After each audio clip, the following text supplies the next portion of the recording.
그러면은 지금부터 채용부터 리텐션까지 HR 여정 설계 핵심 인재 로드맵 세미나를 시작하겠습니다. 저는 오늘 진행을 맡은 플렉스팀의 김용건 마케터라고 합니다. 반갑습니다.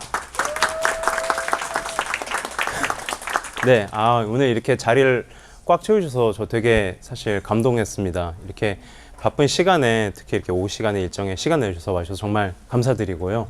오늘 이 핵심 인재 로드맵 세미나는 온라인으로도 녹화 송출이 됩니다. 그래서 온라인으로 세션 신청하신 분들은 세션을 들으시면서 뭐 궁금한 점이나 질문이 있으시면은 채팅창에 남겨주시면은 저희 플렉스와 리멤버 팀에서 답변 드리겠습니다.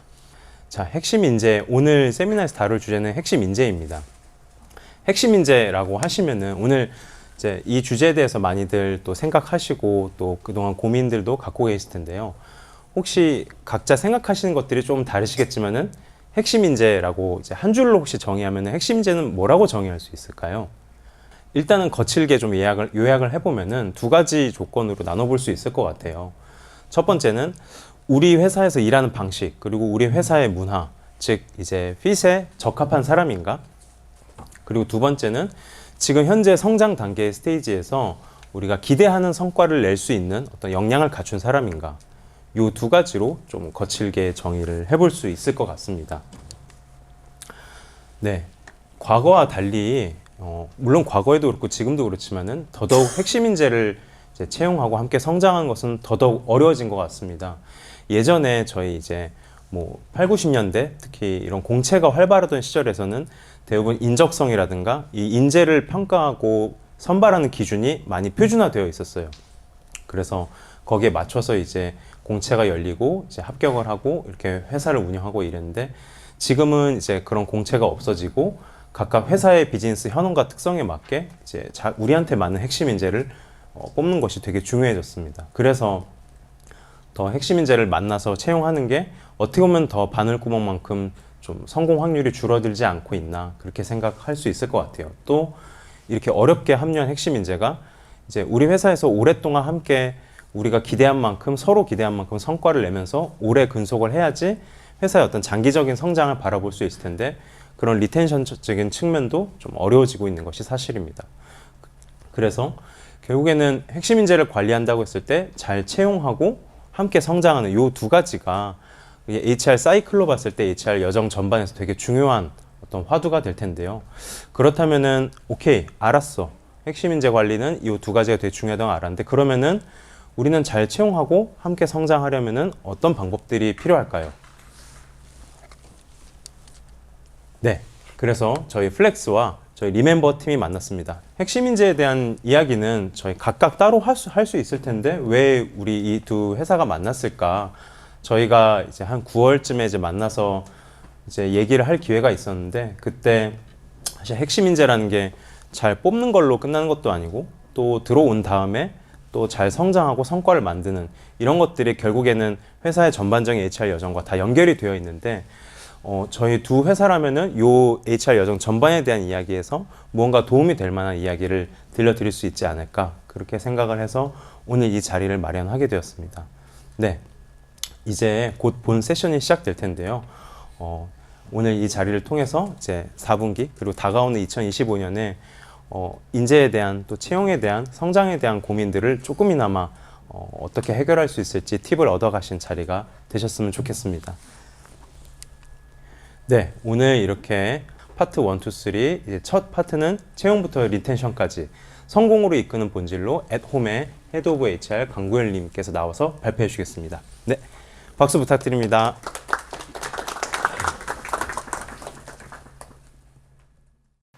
네, 안녕하세요. 강구열입니다. 네, 제가 사실 강연을 잘 안 다니거든요. 이렇게 와도 계속 다 거절을 했었는데 최근에 저희 팀 HR 매니저도 채용을 하게 됐고 여러 가지 좀 홍보도 할 겸 이렇게 나오게 됐고요. 오늘 플렉스랑 리멤버 또 이렇게 콜라보 하는데 이렇게 초청해 주셔서 또 감사하다는 말씀 드리겠습니다. 저는 이제 @홈을 다니고 있고요. 오늘 채용부터 리텐션까지 성공으로 이끄는 본질에 대해서 말씀드리겠습니다. 제가 주어진 시간이 한 30분 있는데 제가 중간중간 시간을 보면서 좀 체크를 하도록 하겠습니다. 저는 사실 어떤 뭐 트렌드라든지 방법론, 테크닉 쪽에 그렇게 크게 관심을 두지 않는 사람이라서 어떤 개념이나 어떤 본질적인 부분에 좀 집중하는 사람이에요. 그래서 그런 쪽으로 좀 압축적으로 말씀을 드리고자 합니다. 누군가에게는 되게 당연한 말 아니야라고 들릴 수도 있고 누군가에게는 아 저거 생각해볼 만하다 내가 기본을 잊고 있었다라고 하는 시간이 되지 않을까 싶습니다. 그래도 앞에 있는 사람이 어떤 일을 했는지는 좀 알고 들으셔야 될 것 같아서 저의 이력을 좀 소개해 드리겠습니다. 저는 이런 궤적으로 살아왔습니다. 저는 이런 궤적을 되게 중요하게 생각해요. 그 이제 HR 매니저 분들도 그렇고 여기 CEO 분들도 그렇고 누굴 채용할 때 이 사람이 어떤 삶의 궤적으로 살아왔냐. 그래서 저는 사실 이런 이력 전까지도 보거든요. 학창 시절부터 어떤 삶의 궤적을 가려왔. 이 궤적을 보면은 그게 보여요. 이 사람이 어떤 삶을 살아왔는지가 이렇게 도전을 했느냐. 뭐 그냥 쭉 안정적으로 살아왔는지 보이거든요. 그런 측면에서는 다음 커뮤니케이션이라는 쪽 그 지금은 없어졌지만 비즈 전략팀에 들어갔고요. 500명이었고 그다음에 이제 커리어를 변경했죠. 그 스카우트 제이가 와서 교육문화팀으로 갔고 그때 800명으로 늘어났고 그때 교육을 전반적으로 담당을 했었고요. 이제 합병이 되면서 다음 카카오가 됐고 또 이름 바뀌었는데 이름만 바뀐 게 아니라 그 교육에 대한 메커니즘이 바뀌었어요. 카카오라는 회사는 교육은 일반적으로 가르치는 건데 우리는 가르쳐야 될 사람은 뽑지 않는다. 우리는 이미 그 스스로 성장하는 사람을 채용한다 해서 교육 부서가 없어지면서 성장 지원 팀에는 아예 교육이랑 개념이 바뀌면서 그렇게 1200명까지 합병이 되면서 다시 시작이 됐고 그렇게 저는 또 채용 쪽으로 좀 HR 업무를 확장했고요. 그렇게 3000명으로 좀 스케일업이 됐고요. 거기서 이제 여러 가지의 뭐 블라인드 채용, 월간 카카오도 제가 기획을 했던 부분인 거고 그 다음에는 제가 이제 이때까지 9년 차가 되다 보니까 내가 너무 물론 합병이 되다 보니까 한 회사에 난 듯한 느낌이 들어서 내가 너무 정체되어 있는 게 아닐까 싶어서 조금 도전을 했고요. 4,000명짜리로 좀 보수적인 회사 가볼까 해가지고 도전을 했고 도전해보고 좀 실패를 했죠. 아 나는 역시 좀 스타트업이 맞는 것 같아 해서 다시 완전히 처음부터 시작해보자 해서 30명짜리 들어가서 도전했다가 아 내가 이 모든 경험을 더 기여할 수 있는 곳은 어딜까 생각을 해서 당근 헤드 오브 HR로 가서 150명, 400명까지 3년 키우고 다시 도전을 하기 시작했어요. IT를 벗어나보자. IT를 벗어나보자 해서 한 14년 있었던 이런 IT 쪽을 벗어나서 지금은 애톰이라는 완전 새로운 산업에 지금 도전을 하고 있습니다. 그래서 저는 이렇게 지금 궤적으로 살아온 사람이고요. 그래서 어떻게 보면 30명부터 4,000명까지 다 경험을 해봤어요. 이 스테이지를. 그래서 깨달은 거는 굉장히 많은데 조금 요약을 하자면 이 모든 경험 후에 정리된 키워드는 3가지였어요. 기본이 정말 중요하구나. 맥락이 되게 중요하구나. 생애주의가 되게 중요하구나. 그래서 우리가 기본이 되어 있지 않은 상태에서 막 테크닉, 막 뭐 화려함, 임팩트, 막 어떤 방법론 이런 걸 많이 이렇게 끌리죠. 기본만 하면 뭔가 성과가 날 것 같고. 근데 아 이게 내가 기본이 없으면 이걸 해봤자 뭐 안 되는구나라고 많이 깨달았고요. 그래서 그러면 나만의 기본은 무엇인가? 우리 회사만의 기본은 무엇인가? HR의 기본은 무엇인가를 먼저 정립해 놓는 게 되게 중요한 것 같아요. 이 기본에 대한 정의와 개념이 정리가 되어 있어야 뭔가 설계가 되는 것 같아요. 기획이. 그래야 다 일관성이 맞춰지고 결국에 다 일관성이 그 되어 있지 않은 정책이나 전략들은 되게 산발적으로 그냥 끝나고 말더라고요. 뭐 하나 터질 수 있겠죠. 그 전략 하나가. 근데 전반적으로 매가리가 없는 거예요. 그 유기적 연결이 안 되니까. 그래서 기본이 되게 중요한 것 같다. 맥락이 중요한 것 같다. 이 맥락이라는 거는 제가 회사를 막 옮기다 보니까 회사마다 그렇게 했던 이유가 있는 거예요. 그 히스토리가 있는 거죠. 그 히스토리 파악해 보면 아 이래가지고 이게 이렇게 됐던 거구나. 이게 엉망이라고 보기에는 다 꾸역꾸역 뭔가 살아남기 위한 있었구나라는 게 파악이 되고 그다음 왜 이게 이렇게 되어 있는지 한 전제 조건. 아 이게 안 되니까 이렇게 되었었던 거구나라고 또 파악을 해야 되는 거고. 아 조직이 지금 이런 이슈 때문에 이게 뭐 안 돌아갈 건 거구나. 아 경영자들의 철학이 이렇기 때문에 이게 비효율적이라도 이렇게 하고 있었고 이게 다 이해가 되는 거예요. 이거 없이 그냥 행정적으로만 숫자만 보거나 파악을 하면 완전 잘못된 또 방향이 되는 거죠. 온라인이 안 되고. 그리고 생애주기. 제가 30명에서 4,000명을 경험하다 보니까 저는 생애주기가 제일 중요하거든요. 어디를 가든지 30명대 회사랑 4,000명대 회사랑 너무 달라요. 넷플릭스의 규칙업종 굉장히 유행했었죠. 구글, 오케이가 굉장히 유행했었죠.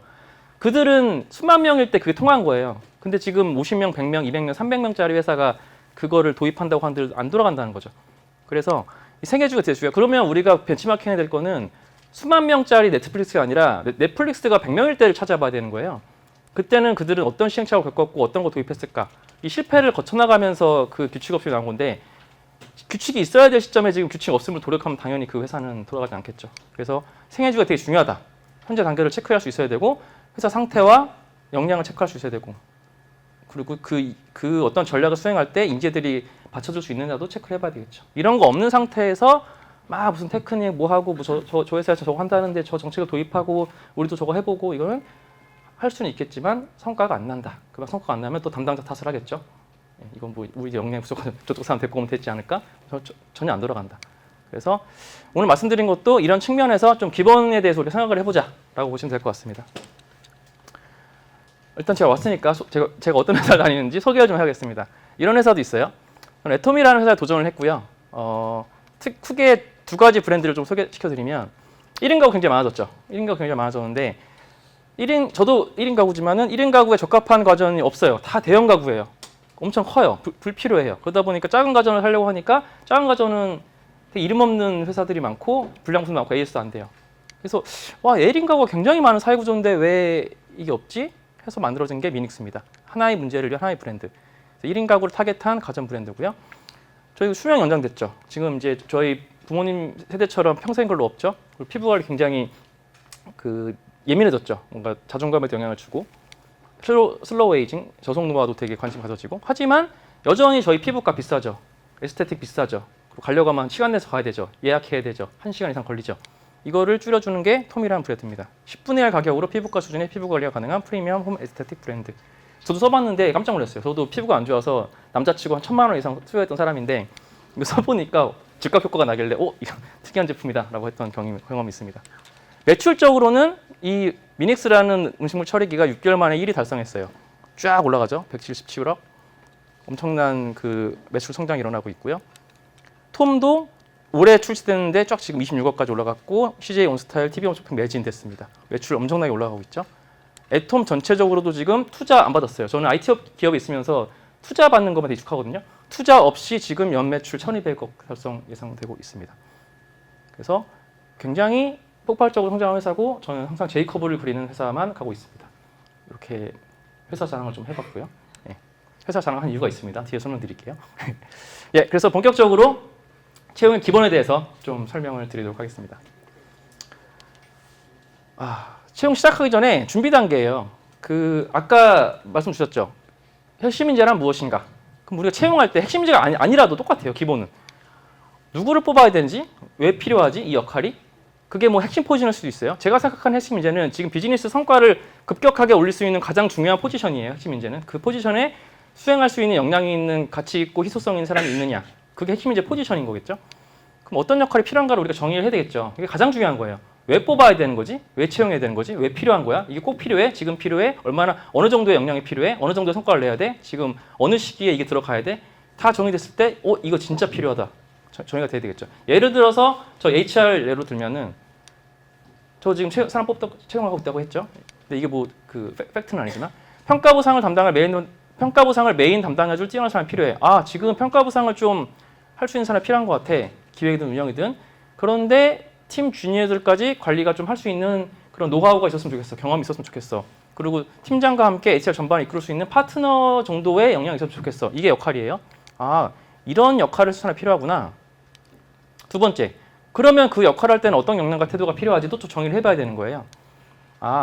이게 우리 회사 인재상에 맞게 우리 인재상이 이렇게 있는데 특히 주도적이고 적극적인 사람의 그런 태도가 필요해. 그런 삶의 궤적이 있어야 돼. 막 안정적이고 수동적이고 뭐 엘리트 속성 받아온 사람들은 우리 안 맞는 것 같아. 이게 정의가 있어야 되는 거죠. 그리고 우리 회사가 지금 굉장히 변화가 빠르니까 러닝 커브가 빨라야 돼. 왜냐하면 지금 필요한 역할이 1년, 2년, 3년 뒤에 똑같이 필요할 수 없거든요. 계속 바뀌어요. 이 사람한테 지금 A라는 역할을 요구했는데 2년, 3년 지나면 B도 요구하고 C도 요구할 수 있어요. 그러면 러닝 커브가 빨라야 돼요. 이 사람은 그럼 계속해서 변화 속에서 계속 성장한 사람이구나. 이거를 확인할 수 있어야 되고, 그리고 우리는 과거의 경험이나 연차나 경력보다는 문제 해결력 자체를 중요시해. 왜냐하면 우리가 계속 지금 똑같은 일만 하는 게 아니라 변칙되는 상황에서 문제를 해결되기 때문에 과거의 경험이 많고 경력이 많은 사람한테 제가 제일 경험 많아요. 제가 예전에 해봤는데요. 이거는 너무 아웃데이티드된 경험이고 아웃데이티드된 노하우이기 때문에 현재 안 맞다는 걸 판단한 거죠. 우리 산업은 그게 안 맞아. 경력이나 경험이 필요한 게 아니야. 우리는 역량 베이스로 그때그때 필요한 사람이 필요해. 그럼 우리는 경력, 경험에 학벌 이런 거에 출신 이런 거에 하지 말고 문제 해결 자체가 뛰어난 사람 뽑아야 돼. 이게 어떻게 보면 역량 베이스 채용이겠죠. 우리는 이런 역량이 필요해. 그리고 우리가 지금 작은 기업에서 큰 기업으로 지금 가는 중간 단계에 있으니까 큰 기업과 작은 기업의 평가 보상 차이를 명확하게 알고 생애 주기에 대한 걸 알아야 된다는 걸 파악을 해야 되는 거죠. 아, 우리는 이 역할을 위해선 이런 게 필요한, 이런 걸 체크해야 돼. 이런 역량이 있는 사람을 체크해야 돼라는 게 또 정의가 되겠죠. 그 다음이 그러면 우리가 어떻게 검증할 거야? 근데 이거 검증할 만한 사람이 있어? 없어. 그럼 어쩔 수 없이 경영진이 평가해야 되겠죠. 만약 있다면 직무는 팀장이 보고 인재 상황 경영진이 보자. 이게 없다면 경영진 다 봐야 되겠죠. 근데 만약에 또 경영진이 또 모르는 거야. 그럴 때는 이제 프리랜서를 써야죠. 비밀유지 서약서를 쓰고 그래도 이 전문가한테 뭔가 평가 받을 수 있는 것까지 해야 되겠죠. 적임자 어떤 평가자가 평가를 할 수 있을지를 또 파악을 해봐야 되겠죠. 그래서 최종적으로 같이 모여서 캘리브레이션 해보자. 이렇게 검증을 해보자. 그리고 그럼 위에서 말했던 걸 어떻게 평가하지? 아, 주도성 있는지는 그 삶의 궤적을 평가해보자. 이 사람의 커리어 궤적을 보면은 이 사람이 말이 진실인지 아닌지 우리가 말하는 주도적인지 아니면 그 안정적인지를 볼 수 있을 거야. 러닝 커브는 새로운 학습을 얼마나 하는지 계속 지켜보자. 시대의 변화에 따라서 말만 했는지 실제로 그런 행적을 가져갔는지. 제 후배 중에 그런 사람도 있어요. IT 쪽에 있었으니까 테크 HR, HRBP를 하기 위해서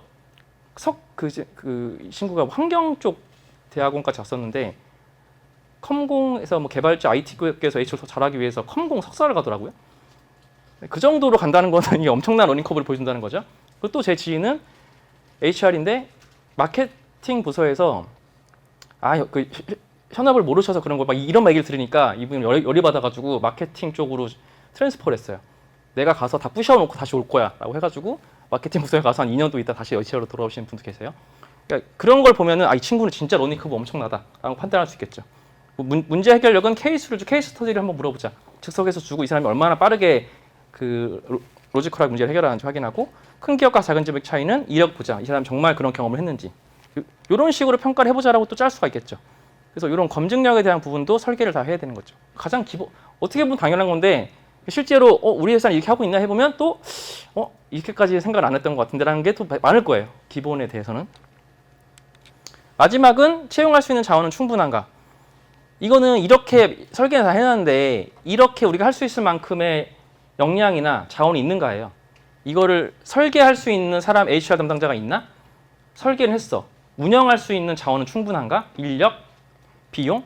예를 들어 뭐 구글 출신 사람을 채용한다고 해요. 총알 구글 출신 뭐 제가 회사는 안 하겠지만 뭐 5억 주고 데려온 사람도 있어요. 연봉.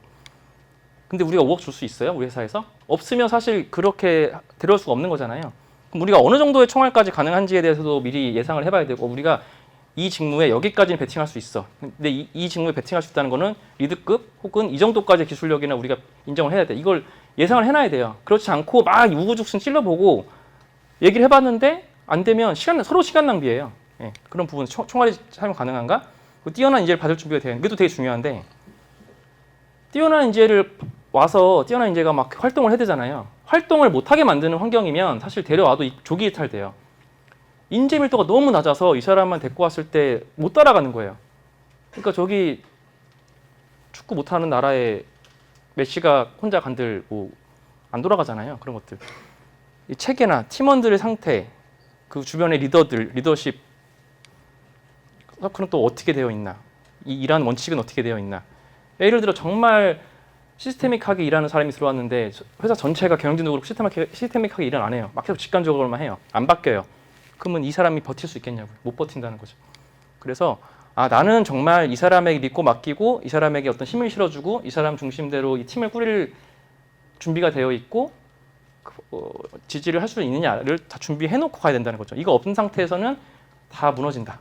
그래서 이 네 개가 가장 기본입니다. 네. 그래서 이 네 가지가 정리된 후에 어디서 어떻게 찾을지 어떻게 설득할지를 고민을 해야 됩니다. 두 번째는 설득의 본질입니다. 좀 트렌드에 대해서 먼저 좀 설명을 해볼게요. 기업은 어떤 가치에 집중해야 될까? 계속 바뀌는 것 같아요. 시대가 바뀌니까. 어디에 집중해야 될 것인가? 먹고 살기 힘든 시절은 좀 지난 것 같아요. 저희가 굉장히 풍요로워졌죠. 오히려 막 비만이 많아지고 성인병 많아지고 그래서 고도 성장기 지나서 보편적인 문제들은 대부분 해결된 것 같아요. 먹고 사는 문제들은 다 해결된 것 같아요. 지금은 더 편리하기 위해서 지금 싸우고 있죠. 그래서 이게 진짜 이 문명화가 정말일 수도 있겠다. 더 이상 뭔가 발전하기보다는 더 이제 좀 향유하고 여유롭고 이런 쪽에 더 지금 되는 것 같아요. 더 편하기 위해서 막 로봇 청소기 이런 것들. 그러면 무엇에서 더 살아남을까? 어떤 가치가 더 집중을 해야 될까? 그러니까 사회적 수준의 문제 같아요. 우리 너무 편해져서 이제 이렇게 풍요로워졌을 때 사회적으로 일어나는 문제에 대해서 좀 고민을 해보는 게 중요해지지 않을까. 거시적으로는 근데 우리는 미시 세계에 살고 있기 때문에 또 이게 와닿지 않을 수 있겠지만 전체적인 흐름은 그렇게 갈 것 같다. 예를 들면 이런 거죠. 환경 오염, 기후 변화, 수명 연장에 따라서 우리 평생 근로해야 되는 상황들. 그래서 애톰 같은 경우도 그런 거죠. 1인 가구에 대한 문제들, 이런 문제들이 사회 변화를 따라가지 못하는 문제 분명히 생긴다. 사회 구조적으로. 이런 거에 집중하는 회사들이 오히려 이렇게 막 향유와 좀 더 편리해지는 것보다는 조금 더 각광받지 않을까라는 게 저의 좀 생각입니다. 그렇다면 또 비슷한 얘기로 결국에 그 사이먼 시넥이 이런 얘기를 했죠. 위대한 리더들이 행동을 이끌어내는 방법 Y, 골든 서클이라고 하죠. 이거 뭐 검색해 보시면 모르시는 분들은 검색해 보시면 나오실 거예요. 우리는 항상 what, how, why식으로 그 흐름이 일반적인 흐름이 가는데 거꾸로 가야 된다. why부터 생각하고 how, what으로 가야 된다. 그래서 지금 제가 말했던 사회적 문제에 집중하자라는 게 이제 why죠.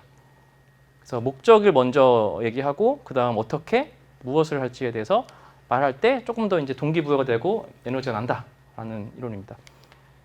그래서 저는 이제 거시적인 흐름으로는 사회적 가치 문제에 집중하는 회사가 각광받지 않을까라는 생각이 들었고 그거에 대해서 얘기하는 부분이 이제 Y가 되는 거죠.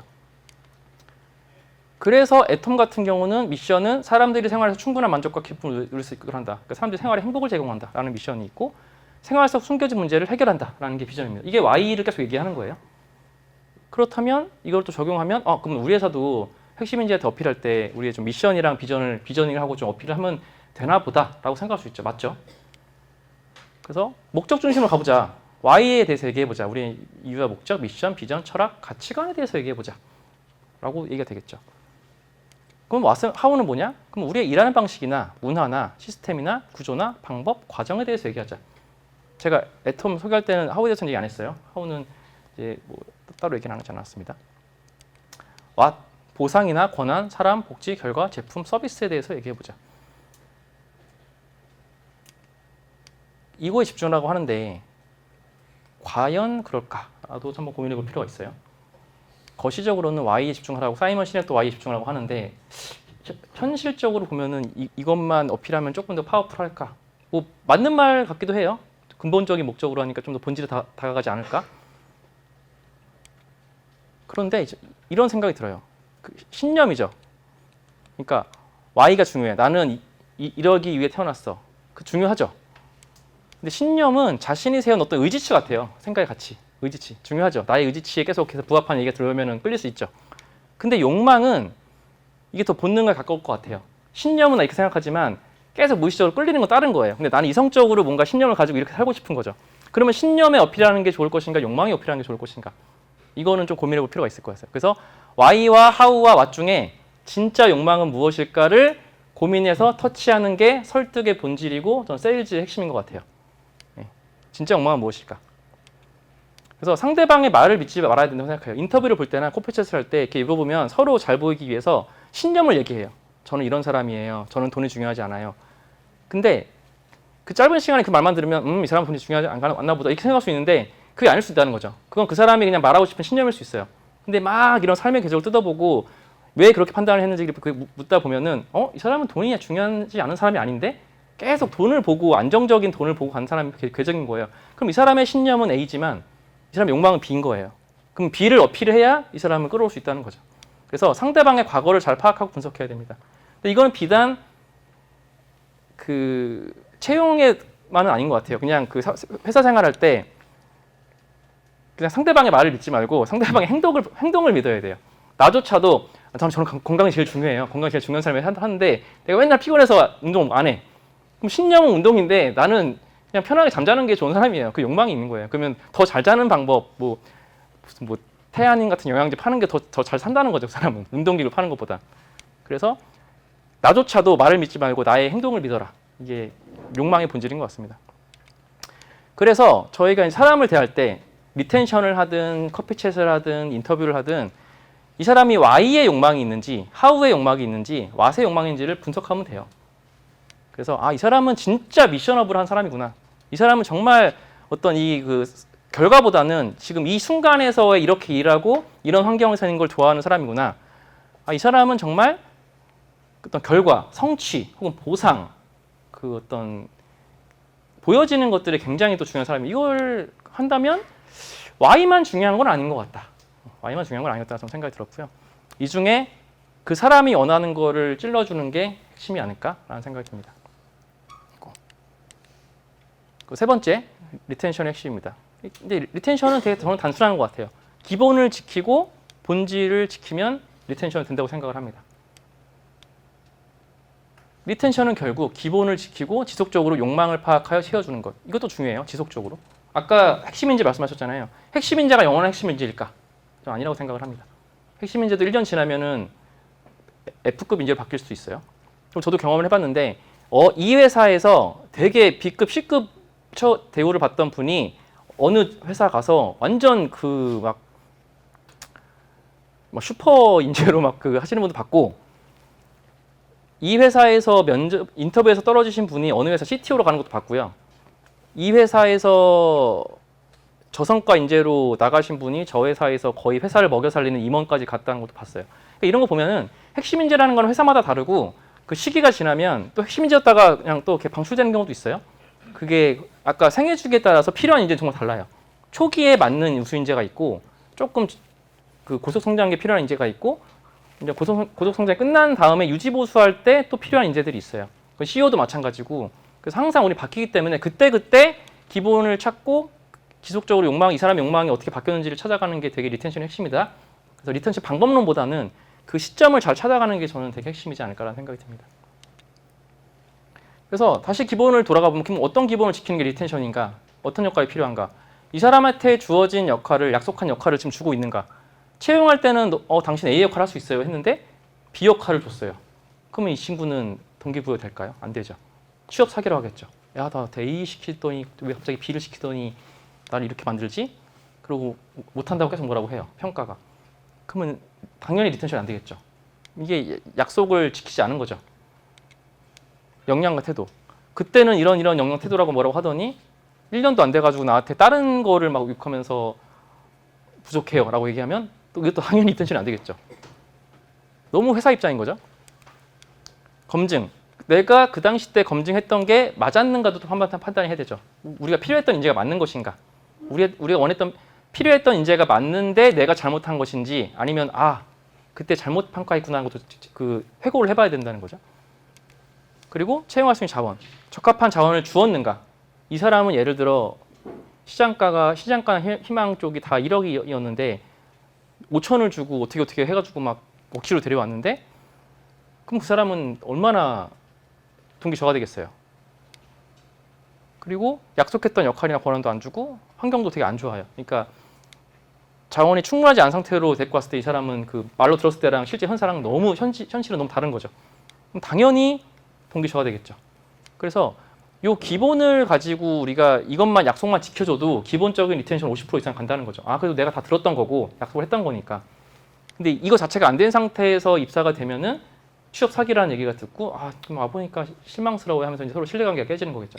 신뢰가 깨지면 사실 다 싫어져요. 그 예전에 제가 그거 있었는데 시간이 될지 모르겠지만 시간 잠깐만요. 넘어갈게요. 그래서 기본을 안 지킬 경우에는 역할 정의가 애매한 상태로 채용하면 잘못된 사람이 많아질수록 구조조정도 되겠죠. 왜냐하면 너무 지금 필요하지 않은 사람들이 많아지니까. 역량과 태도가 정의되지 않은 상태일 때도 뛰어난데 우리 역할이 안 맞아. 핏이 안 맞는 사람, 이 사람 뛰어난데 우리가 진짜 쓸 데가 없네. 당연히 구조조정의 길로 돌아가겠죠. 적합한 검증을 하지 않고 채용할 경우에서 그러니까 역량이 부족한 거죠. 그럼 수습에서 문제가 생기고 매우 큰 기회비용이 발생했죠. 소송이 일어날 수도 있고요. 자원이 부족한 상태로 채용을 하면 당연히 채용을 못 하겠죠. 너무 안 맞는 자원을 이렇게 제시를 하면. 동기부여되지 않은 상태로 입사를 어떻게 꾸역꾸역 시켰어요. 어떻게 말을 이렇게 꼬셔가지고. 근데 와보니까 이제 할 수 있는 게 없는 거예요. 자기가 아무리 뛰어놀 수 있는 플레이그라운드가 없는 거죠. 그럼 당연히 조기 이탈 되겠죠. 그래서 이 기본을 좀 잘 지키는 게 필요하다라고 말씀드리고 싶습니다. 그래서 요약하면 기본을 갖춰야 되고요. 용방을 파악해야 되고 이거를 계속 끊임없이 반복해야 돼요. 한 번 했다 끝나는 게 아니라 계속 해야 됩니다. 그래서 요거 가지고 이제 저희 사례를 좀 공유를 드릴게요. 근데 제가 사례를 별로 좋아하진 않아요. 왜냐면 아까 말씀드린 대로 너무 생애 주기와 이 상황에 따라서 달라요. 제가 이 사례를 한다고 한들 적용하는 거는 되게 확률이 적을 거예요. 이걸 핸드고 성공 확률이. 그래서 그냥 저런 상황에서는 저런 일도 있었구나라고 생각을 해주시면 좋을 것 같아요. 이런 경우가 있습니다. 명료한 채용과 목적의 이유. 사내 개발자를 채용하세요. 저한테 우리 회사도 이제 사내 시스템을 자체 구축해서 비즈니스와 사내 업무 효율을 강화하려고 합니다. 풀스택이면 좋겠고 백엔드 개발자를 할 것 같아요. 그래서 예, 그렇습니다. 그래서 제가 이제 알고 있는 뛰어난 사내 개발자랑 커피챗을 이렇게 주선을 시켜줬어요. 막 얘기를 하는데 개발자 물어봅니다. 그래서 이거를 어떤 성과를 기대하시는 거예요? 근데 이게 사내 시스템 개발만 하면은 아마 뛰어나신 분들은 아마 안 갈 거예요. 재미없어가지고 뭐 어떤 역할을 수행하는 거 생각하세요? 만약에 간다면 어느 역할까지 성장 역할 확장을 좀 계획하고 계세요? 한마디도 말을 못했어요. 그러니까 버벅버벅 거리면서 이제 그냥 네, 감사했습니다 하고 헤어졌죠. 그리고 나서 이제 다시 회고를 하면서 이거 우리가 사내 개발자를 어디까지 역할을 줄 거고 왜 이거를 채용해야 되고 어떤 모습을 기대하는지를 좀 명확히 정의하고 그러려면 어떤 사람을 채용해야 되는지 다시 설계를 합시다 라고 돌아갔죠. 그래서 이건 어떻게 보면 되게 실패 사례예요. 그래서 이렇게 명료하지 않은 역할이나 그 역량 정의로 시작하면 되게 기회비용이 커지는 거죠. 그래서 TO 신청 프로세스를 좀 고도할 필요가 있어요. TO 필요성을 크로스 검토해야 된다. 단기적인 TO냐 장기적인 필요를 좀 저희가 체크를 해봐야 되고요. 전사 관점에서 경영진과 현업 리더가 얼라인이 해야 돼요. 그래서 이 프로세스가 그런 거예요. 현업에서 올릴 수가 있어요. TO를. 이거 필요해요. 그러면은 경영진들이 보면서 그 토론하는 시간이 필요해요. 이 TO가 정말 필요한가? 왜 필요한가? 뽑았을 때 그러면 기존 인원의 리소스는 어느 정도 길래 채용이 필요한 건가? 기존 인들이 지금 야근이 많은 거야? 역량이 부족한 거야? 그 전반적으로 그 체크를 해봐야 되는 거죠. 그래서 전사 관점이라는 거는 지금 여기가 시급해, 여기가 시급해, 여기가 중요해, 여기가 중요해라는 거를 전사 관점에서 만드는 거예요. 디자인 쪽에서만 보면은 당연히 디자인 쪽 안에서는 급하겠죠. 근데 전사 관점에서 보면은 마케팅도 급할 수 있어요. 근데 한꺼번에 뽑을 수는 없는 상황이야. 지금 우리 뭐 예산이라든지 어떤 조직 관리 측면에서. 그러면은 경영진은 그거를 잘 잡아줘야 되는 거죠. 그래서 TOP에서 크로스 검토가 필요하다. 그래서 모든 전사 관점을 볼 수 있는 사람들끼리 검토를 해야 되는 거고요. 그 TO가 단기적인지 장기적인지를 확인해 봐야 되는데 만약에 정말 단기적인데 비용이 큰 거라면 프리랜서를 쓰거나 어떤 다른 방식 고민해 봐야 되는 거겠죠. 그리고 기대 효과 온라인. 이게 채용 대비 우리가 정말 이 사람을 뽑는 게 좀 중요해? 예를 들어 아까 말했던 5억짜리 인원을 모셔온다거나 그런 것도 그 정도로 해야 되는 것인가? 다시 한번 고체고를 해봐야 되는 거고 이런 경우가 있었어요. 그 TO 관을 이렇게 하다가 자율과 책임이라는 걸로 이렇게 부문장들에게 다 위임을 했죠. TO 알아서 뽑으세요. 진짜 한 6개월 만에 100명이 늘어났어요. 그러니까 그 뒤에는 이제 난리가 나죠.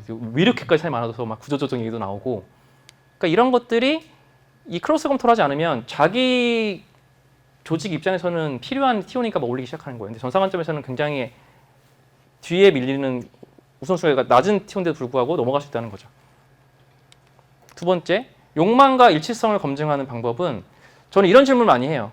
이거는 뭐 채용단에서 보는 거죠. 왜 퇴사하셨고 왜 그 회사로 이직하셨어요? 그게 왜 중요하세요? 그 각각의 그 커리어 패스를 물어봐요. 저는 내부 요인이 있고 외부 요인이 있어요. 근데 사실 우리가 뭐 외부 요인에 집중한 사람이 더 긍정적이다 뭐 이런 말이 있는데 그냥 다 중요해요. 우리가 스트레스 안 받는 사람이 없잖아요. 그럼 어느 포인트에서 이 사람은 스트레스 받는 사람이냐, 어느 포인트가 충족되지 않을 때 스트레스 받아서 이게 이탈까지 하는 사람이냐 욕망을 파악해야 되고요. 이 사람은 어디에 끌려가지고 가는 욕망이 있는 사람이냐. 이건 이제 플러스적인 요인이고 마이너스 요인을 둘 다 파악을 해야 됩니다. 둘 다 파악을 해서 뭐 그런 사람도 있죠. 이 욕망이 충족되지 않으면 마이너스로 가는 사람도 있어요. 그런 사람도 굉장히 일치성이 있죠. 근데 요거랑 요랑 다를 수도 있는데 중요한 건 충돌 나는 거는 되게 신뢰성이 떨어지는 거예요. 여기서는 도전을 원한다고 하고 이탈 요인은 안정성이에요. 이거는 저는 거짓말이라고 생각을 하거든요. 둘 중에 하나가 진짜인데 저는 그래도 마이너스 요인이 더 크다고 생각합니다. 만약에 이 사람이 여기서는 도전을 원하고 여기서는 안정성을 원하면 저는 안정성이 조금 더 실성이 있다. 마이너스 요구. 이게 사실 사람 피해보고 싶지 않기 때문에. 그래서 이런 질문에서 이런 욕망과 일치성을 검증할 수도 있다. 이런 것도 한번 활용해 보시면 좋을 것 같고요. 뭐 그래서 창업이라는 경험을 찾았어요. 이 사람은 창업하는 게 되게 욕망이구나. 그럼 우리가 어떻게 셀링할 수 있을까? 설득할 수 있을까? 우리 회사로? 당신은 이 사업 진출의 제로 투 원을 책임질 수 있어서 창업에 도움이 될 거예요. 언젠가 창업할 때 하려면 이런 역할을 해보는 게 기회이지 않을까요? 다른 회사 가는 것보다? 그리고 권한은 정권을 드리고 있어요. 그래서 되게 많이 그 베타 테스트로 창업 베타 테스트를 하기에는 되게 좋으실 것 같아요. 아 그리고 사업하시면 A to Z를 다 하셔야 되는데 저희 생애주기가 지금 글로벌 사업부터 A부터 시작한 단계라서 이미 막 한 X까지 가신 회사보다는 아마 지금 창업하는 거랑 거의 똑같은 기준으로 경험을 하실 수 있을 거예요. 그럼 돈 안 들이고 창업하실 수 있을 거예요. 되게 도움되시지 않을까요? 이런 식으로 어필하면 이 사람의 욕망을 줄이면서 나의 꿈은 나의 인생의 목적은 창업인데 도움이 많이 되겠다. 그럼 이 회사를 활용하자라고 가겠죠. 네 번째, 인생의 변곡점에서 말해서 이것도 제가 실제 채용 면접에서 쓰는 질문인데 이 욕망을 검증하는 거예요. 인지상이랑. 만약에 주도적이고 도전적인 사람을 찾아야 되는데 뭐 실예로 두 명 있었어요. 한 명은 그러니까 실제로 주도적이고 도전적인 사람을 찾아야 되는데 한 명이 이래요. 아 저는 뭐 대기업에서 10년 동안 일했는데 이제는 도전하고 싶어서 이제는 지금 회사가 너무 경직돼 있고 자율성이 떨어지고 그래서 이제는 도전하고 싶고 새롭게 성장하고 싶어서 할 수 있습니다. 이렇게 얘기를 해요. 할 수 있습니다 빼고는 뭐 믿을 수 있는 게 없어요. 근데 좋은 고등학교 좋은 대학교 인턴십 대기업 10년 차 근데 다 엘리트 코스고 실패한 적도 없고 도전한 적도 없어요. 그냥 근데 다 커리어는 좋아요. 다 좋고 삼성 나오고 뭐 스카이 나오고 뭐 그 안에서는 또 그냥 승진 딱딱딱 했고. 근데 또 한 명은 고등학교 자퇴 후에 저 창업하려고 했는데요. 부모님이 되게 반대해가지고 부모님과 협의 끝에 대학 가면 창업자금 받기로 약속했어요. 그래서 엄청나게 열심히 공부해서 대학 갔고요. 대학 입학하자마자 바로 부모님한테 창업자금 받아서 창업하고 바로 휴학하고 퇴학했어요. 자퇴하고 창업했어요. 근데 창업을 실패했어요. 그래서 그때 회고해 보니까 내가 조직 경험이 필요하다 판단해서 지금 구직 중에 있어요. 그래서 조직 경험 쌓이면 다시 추후에는 창업을 할 거예요. 이 삶의 궤적을 보면은 말을 믿으면 안 된다고 했잖아요. 말 믿지 말고 이 사람의 행동을 믿으라고 했잖아요. 행적을 보면 전혀 도전적인 사람이 아니에요. 그러면 이렇게 10년 이상, 20년 이상을 이렇게 살아왔는데 갑자기 우리 회사에 와서 주도적이고 도전적으로 일할 거예요라고 해서 안 믿습니다. 저는. 절대 그렇게 못해요. 100% 실패할 거예요. 100% 아니고 한 99% 실패하고 한 1% 정도 살아남은 사람이 있는데 거기에 베팅하는 건 너무 기회비용이 크다는 거죠. 회사 입장에서는. 그러면 이렇게 실제 행적이 증빙되는 사람을 채용하는 게 채용 담당자 입장에서는 제일 좋은 거죠. 그래서 인생의 변곡점을 얘기하면서 이 사람의 삶의 궤적을 듣는 게 가장 중요하다라고 보시면 될 것 같습니다. 리텐션을 위해서 그러면 욕망을 파악해야 되는데 개인의 효용 가치와의 그 충돌을 하는 것도 있어요. 그것도 잘 보셔야 돼요. 리텐션 방법 자체가 중요한 게 아니라 어떤 사람을 리텐션 시킬 것인가를 정하는 게 최우선이에요. 아까 말씀드렸던 핵심 인재. 우리 회사에서 말하는 핵심 인재는 뭐지? 정의를 해서 그 기준으로 잣대를 들이밀어야 되는 거죠. 대학원 공부하겠다고 휴직을 요청하는 분이 계셨어요. 저도 이거 실제 경험인데 한 명에 대해서는 불가하다고 한 명에 대해서는 휴직을 시켜주는 거예요. 그때 저도 되게 혼란스러웠는데 왜 회사가 이렇게 기준이 없지? 누구는 해주고 누구는 안 해주고? 이제는 이해가 돼요. 아 이게 이 사람은 굉장히 핵심 인재였구나. 회사에서 뺏기기 싫은 이 사람은 나가도 되는 사람이었구나. 근데 나가도 되는 사람한테 이 정도까지 배려를 해주면서 TO를 늘리고 비용을 주는 거는 회사 입장에서 부담스러웠나 보다. 이게 좀 판단이 들어서 어떤 사람을 리텐션 시킬까지까지 최우선한다는 것은 이 개인의 효용 가치를 좀 볼 필요는 있다. 조직 관점에서는. 그래서 무작정 욕망을 다 들어줄 수는 없다. 리텐션이라고 해가지고. 그래서 욕망을 파악하는 법은 그래서 우리가 욕망을 파악하기 위해서 원어를 하죠. 인터뷰도 보는 거고 커피챗도 하는 거고. 그래서 이 원어에서 효과적으로 파악을 해야 되는 거고. 하지만 뛰어난 인재들 욕망 모두 달라요. 누구는 보상을 원하고요. 누구는 워라밸을 원하고요. 누구는 그 뛰어난 팀원들 채용할 수 있는 그 권한을 요구하고요. 그래서 다 충족시켜주고 싶지만 다 들어줄 수는 없어요. 그래서 회사에서 다 들어주면 사실 너무 피곤하죠. 일단 다 들어주는 그 시간도 너무 오래 걸리고. 그래서 핵심 인재 리스트를 선점해서 그 일괄적으로 핵심 인재들한테는 이런 패키지를 주겠다라고 하는 방식이 일반적인 방식이긴 하죠.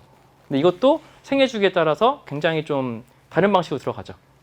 완전히 뭐 스톡 옵션 뭐 이렇게 딱 짜가지고 딱 주는 상황도 있고 아니면은 뭐 사무실을 만들어주기도 하고 여러 가지 방법이 있겠습니다.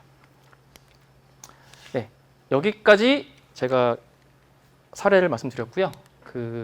네, 그러면 오늘 제가 말씀드렸던 기본 지키고 욕망 찾고 반복하는 것만 기억하시면 될 것 같습니다. 감사합니다. 네.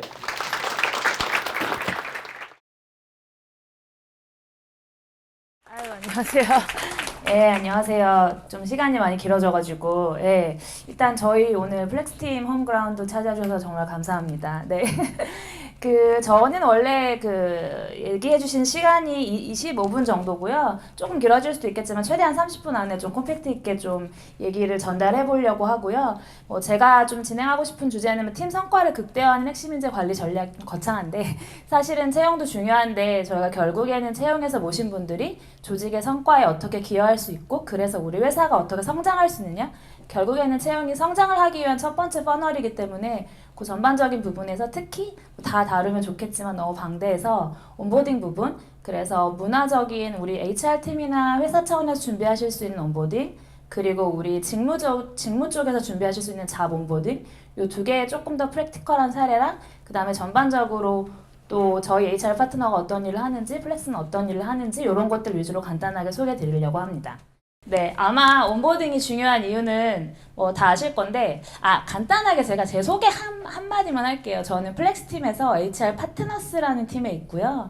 저희는 플렉스 조직의 저희의 미션은 플렉스를 통해서 조직의 우리 회사들의 조직과 사람의 문제를 해결하는 필수제가 되는 것이 저희 회사의 미션이에요. 그래서 아마 오늘 플렉스를 쓰고 계시는 고객분들도 계시고 들어는 봤다라는 고객분들도 계실 것 같아요. 그래서 저희는 소프트웨어를 이제 만드는 HR 플랫폼 회사인데 사실 HR 플랫폼을 쓰시면서 내부에 훌륭하신 HR이 있으시면 굉장히 잘 쓰실 수 있지만 생각보다 플랫폼을 쓰고 싶지만 우리 회사가 아직 제도가 없고 체계가 없고 어디서부터 좀 해야 될지 모르겠다라는 고민이 있으실 때는 저희가 어떤 그런 부분들을 같이 도와주는 HR 전문 팀 그룹이라고 생각해 주시면 되고요. 저희 팀에는 채용 담당자 혹은 성과 관리나 보상 담당자, HR 운영 담당자, 다양한 인하우스 HR이나 여러 HR 경험 있으신 분들이 모여 있는 팀이고 저는 그 팀을 지금 맡고 있습니다. 네. 온보딩은 채용뿐만 아니라 그냥 원래 되게 중요해요. 채용했다고 사실 끝이 아니고 채용은 시작이거든요. 그래서 채용을 했을 때 왜 온보딩이 중요하냐 되게 많이 나와 있는 자료예요. 되게 평균적으로 32일 소비하고 1,300만 원 쓰고 돈도 많이 쓰고 근데 그렇게 뽑았는데 신규 입사자는 첫날에 61%가 퇴사하고 싶어 한대요. 네. 그러면 안 되잖아요. 그래서 성공적인 온보딩을 통해서 소프트 랜딩을 하는 것을 어떻게 해야 될지가 우리가 정말 되게 중요하게 고민해야 된다. 이제 시작이다. 그런 내용이라고 보시면 되고 이게 이제 신규 입사자분들이 보통 첫날에 책상에 아무것도 없고 아무도 나한테 말도 안 걸어주고 덩그러니 책상에 앉아있으면 하는 생각들이거든요. 나 잘하고 있나? 여기 내가 생각했던 데 맞나? 나 지금 뭘 해야 되지? 이런 고민들을 많이 하는데 그런 부분들을 최대한 빨리 해소해주고 이거 당신 할 일입니다 라고 빨리 알려주는 것도 되게 중요할 것 같아요. 그걸 원하고 있는 거거든요. 그래서 근데 이제 온보딩이라고 해서 아까 저희 강구열 님이 이제 말씀 주신 것처럼 회사의 생애주기가 다 있기 때문에 삼성에서 하는 온보딩, LG에서 하는 온보딩이 다 베스트 아니에요. 우리 회사만의 온보딩이 필요한 것이고 그렇게 하려면 우리 회사는 온보딩 주기 어떻게 할 건지 온보딩 규모 어떻게 할 건지 그리고 우리의 온보딩 목적은 뭐고 그거 누가 할 건지 이런 거 되게 중요하거든요. 어떤 회사는 오자마자 빨리 굉장히 즉시 투입돼야 되면 하루에 다 끝낼 수도 있어요. 특히 초기 스타트업은 그게 체계가 없는 거 아니거든요. 그냥 우리만의 색깔이 있는 거고요. 그래서 결국에 성공적인 온보딩을 하면 구성원 리텐션 내가 효능감을 느끼고 내가 조직 성과에 기여하니 나 더 잘 일하고 싶다. 그게 리텐션이고 우리 회사는 이런 미션이 있고 이런 코어 밸류가 있구나. 나랑 잘 맞는다 이런 컬처 핏을 확인하실 수 있고 그렇게 되면 당연히 업무에 대한 본인의 효능감이나 몰입도가 올라갈 거고 심리적으로도 팀에 대한 안정감이 빨리 형성되기 때문에 굉장히 빠르게 업무 성과를 내실 수 있는 루프를 만드실 수 있어요. 네, 그래서 다 아실 것 같아요. 저보다 워낙 다 잘 아시겠지만 그래도 전반적인 개요는 좀 있어야 할 것 같아서 크게 보면 온보딩은 아까 잠깐 말씀드린 것처럼 회사에서 준비할 수 있는 HR이 할 수 있는 행정적인 부분이랑 심리적 안정감을 주는 문화적인 온보딩 그런 것들이 있고 보통 아마 처음 입사하시면 근로계약서 작성하고 우리 회사 이런 곳이에요. 우리는 이런 연차 정책이 있어요. 우리는 플렉스라는 HR 플랫폼을 써요. 이런 것들 아마 하고 계실 것 같거든요. 근데 그거 이외에 또 팀의 리드 혹은 팀 구성원들이 해줘야 되는 잡 온보딩도 되게 중요해요. 특히 이제 점점 우리 업무들이 고착화되지 않거든요. 예전에 없던 마케팅 직무도 생기고요. 예전에 없던 업무들이 계속 생기는데 내가 10년 전에 했던 걸 그대로 하는 게 아니기 때문에 지금 우리 팀이 어떤 일을 하고 있고 그 일을 하기 위해서 당신이 어떤 역할을 해줬으면 좋겠다라는 것들을 굉장히 빠르게 잘 알려줄 수 있는 잡 온보딩이 중요해요. 그래서 잘 구체화된 회사 같은 경우에 잡에 대한 온보딩 로드맵이 훨씬 더 컬처 온보딩보다 디테일하고요. 그리고 요거를 이제 리드는 팀 리드는 지속적으로 이 사람이 잘 랜딩하고 있는지 확인하고 이 사람이 랜딩하는데 장애물이 되는 건 빨리빨리 또 제거를 해줘야 하는 역할을 가지고 있고 리드가 사실 하는 일이 많아서 이거를 다 컨트롤하기 어렵다고 하면 일정 부분은 버디를 팀 내에 지정해서 위임하시는 것도 굉장히 효과적입니다.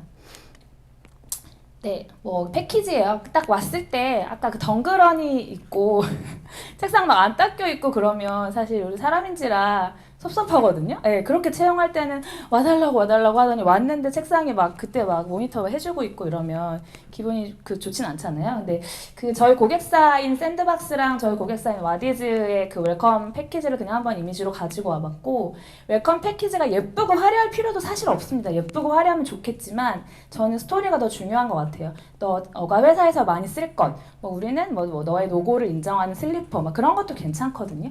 그리고 예쁘고 화려하지 않더라도 이 사람을 정말 진심으로 우리가 기다리고 있었다라는 마음이 있는 정도도 충분한 것 같고요.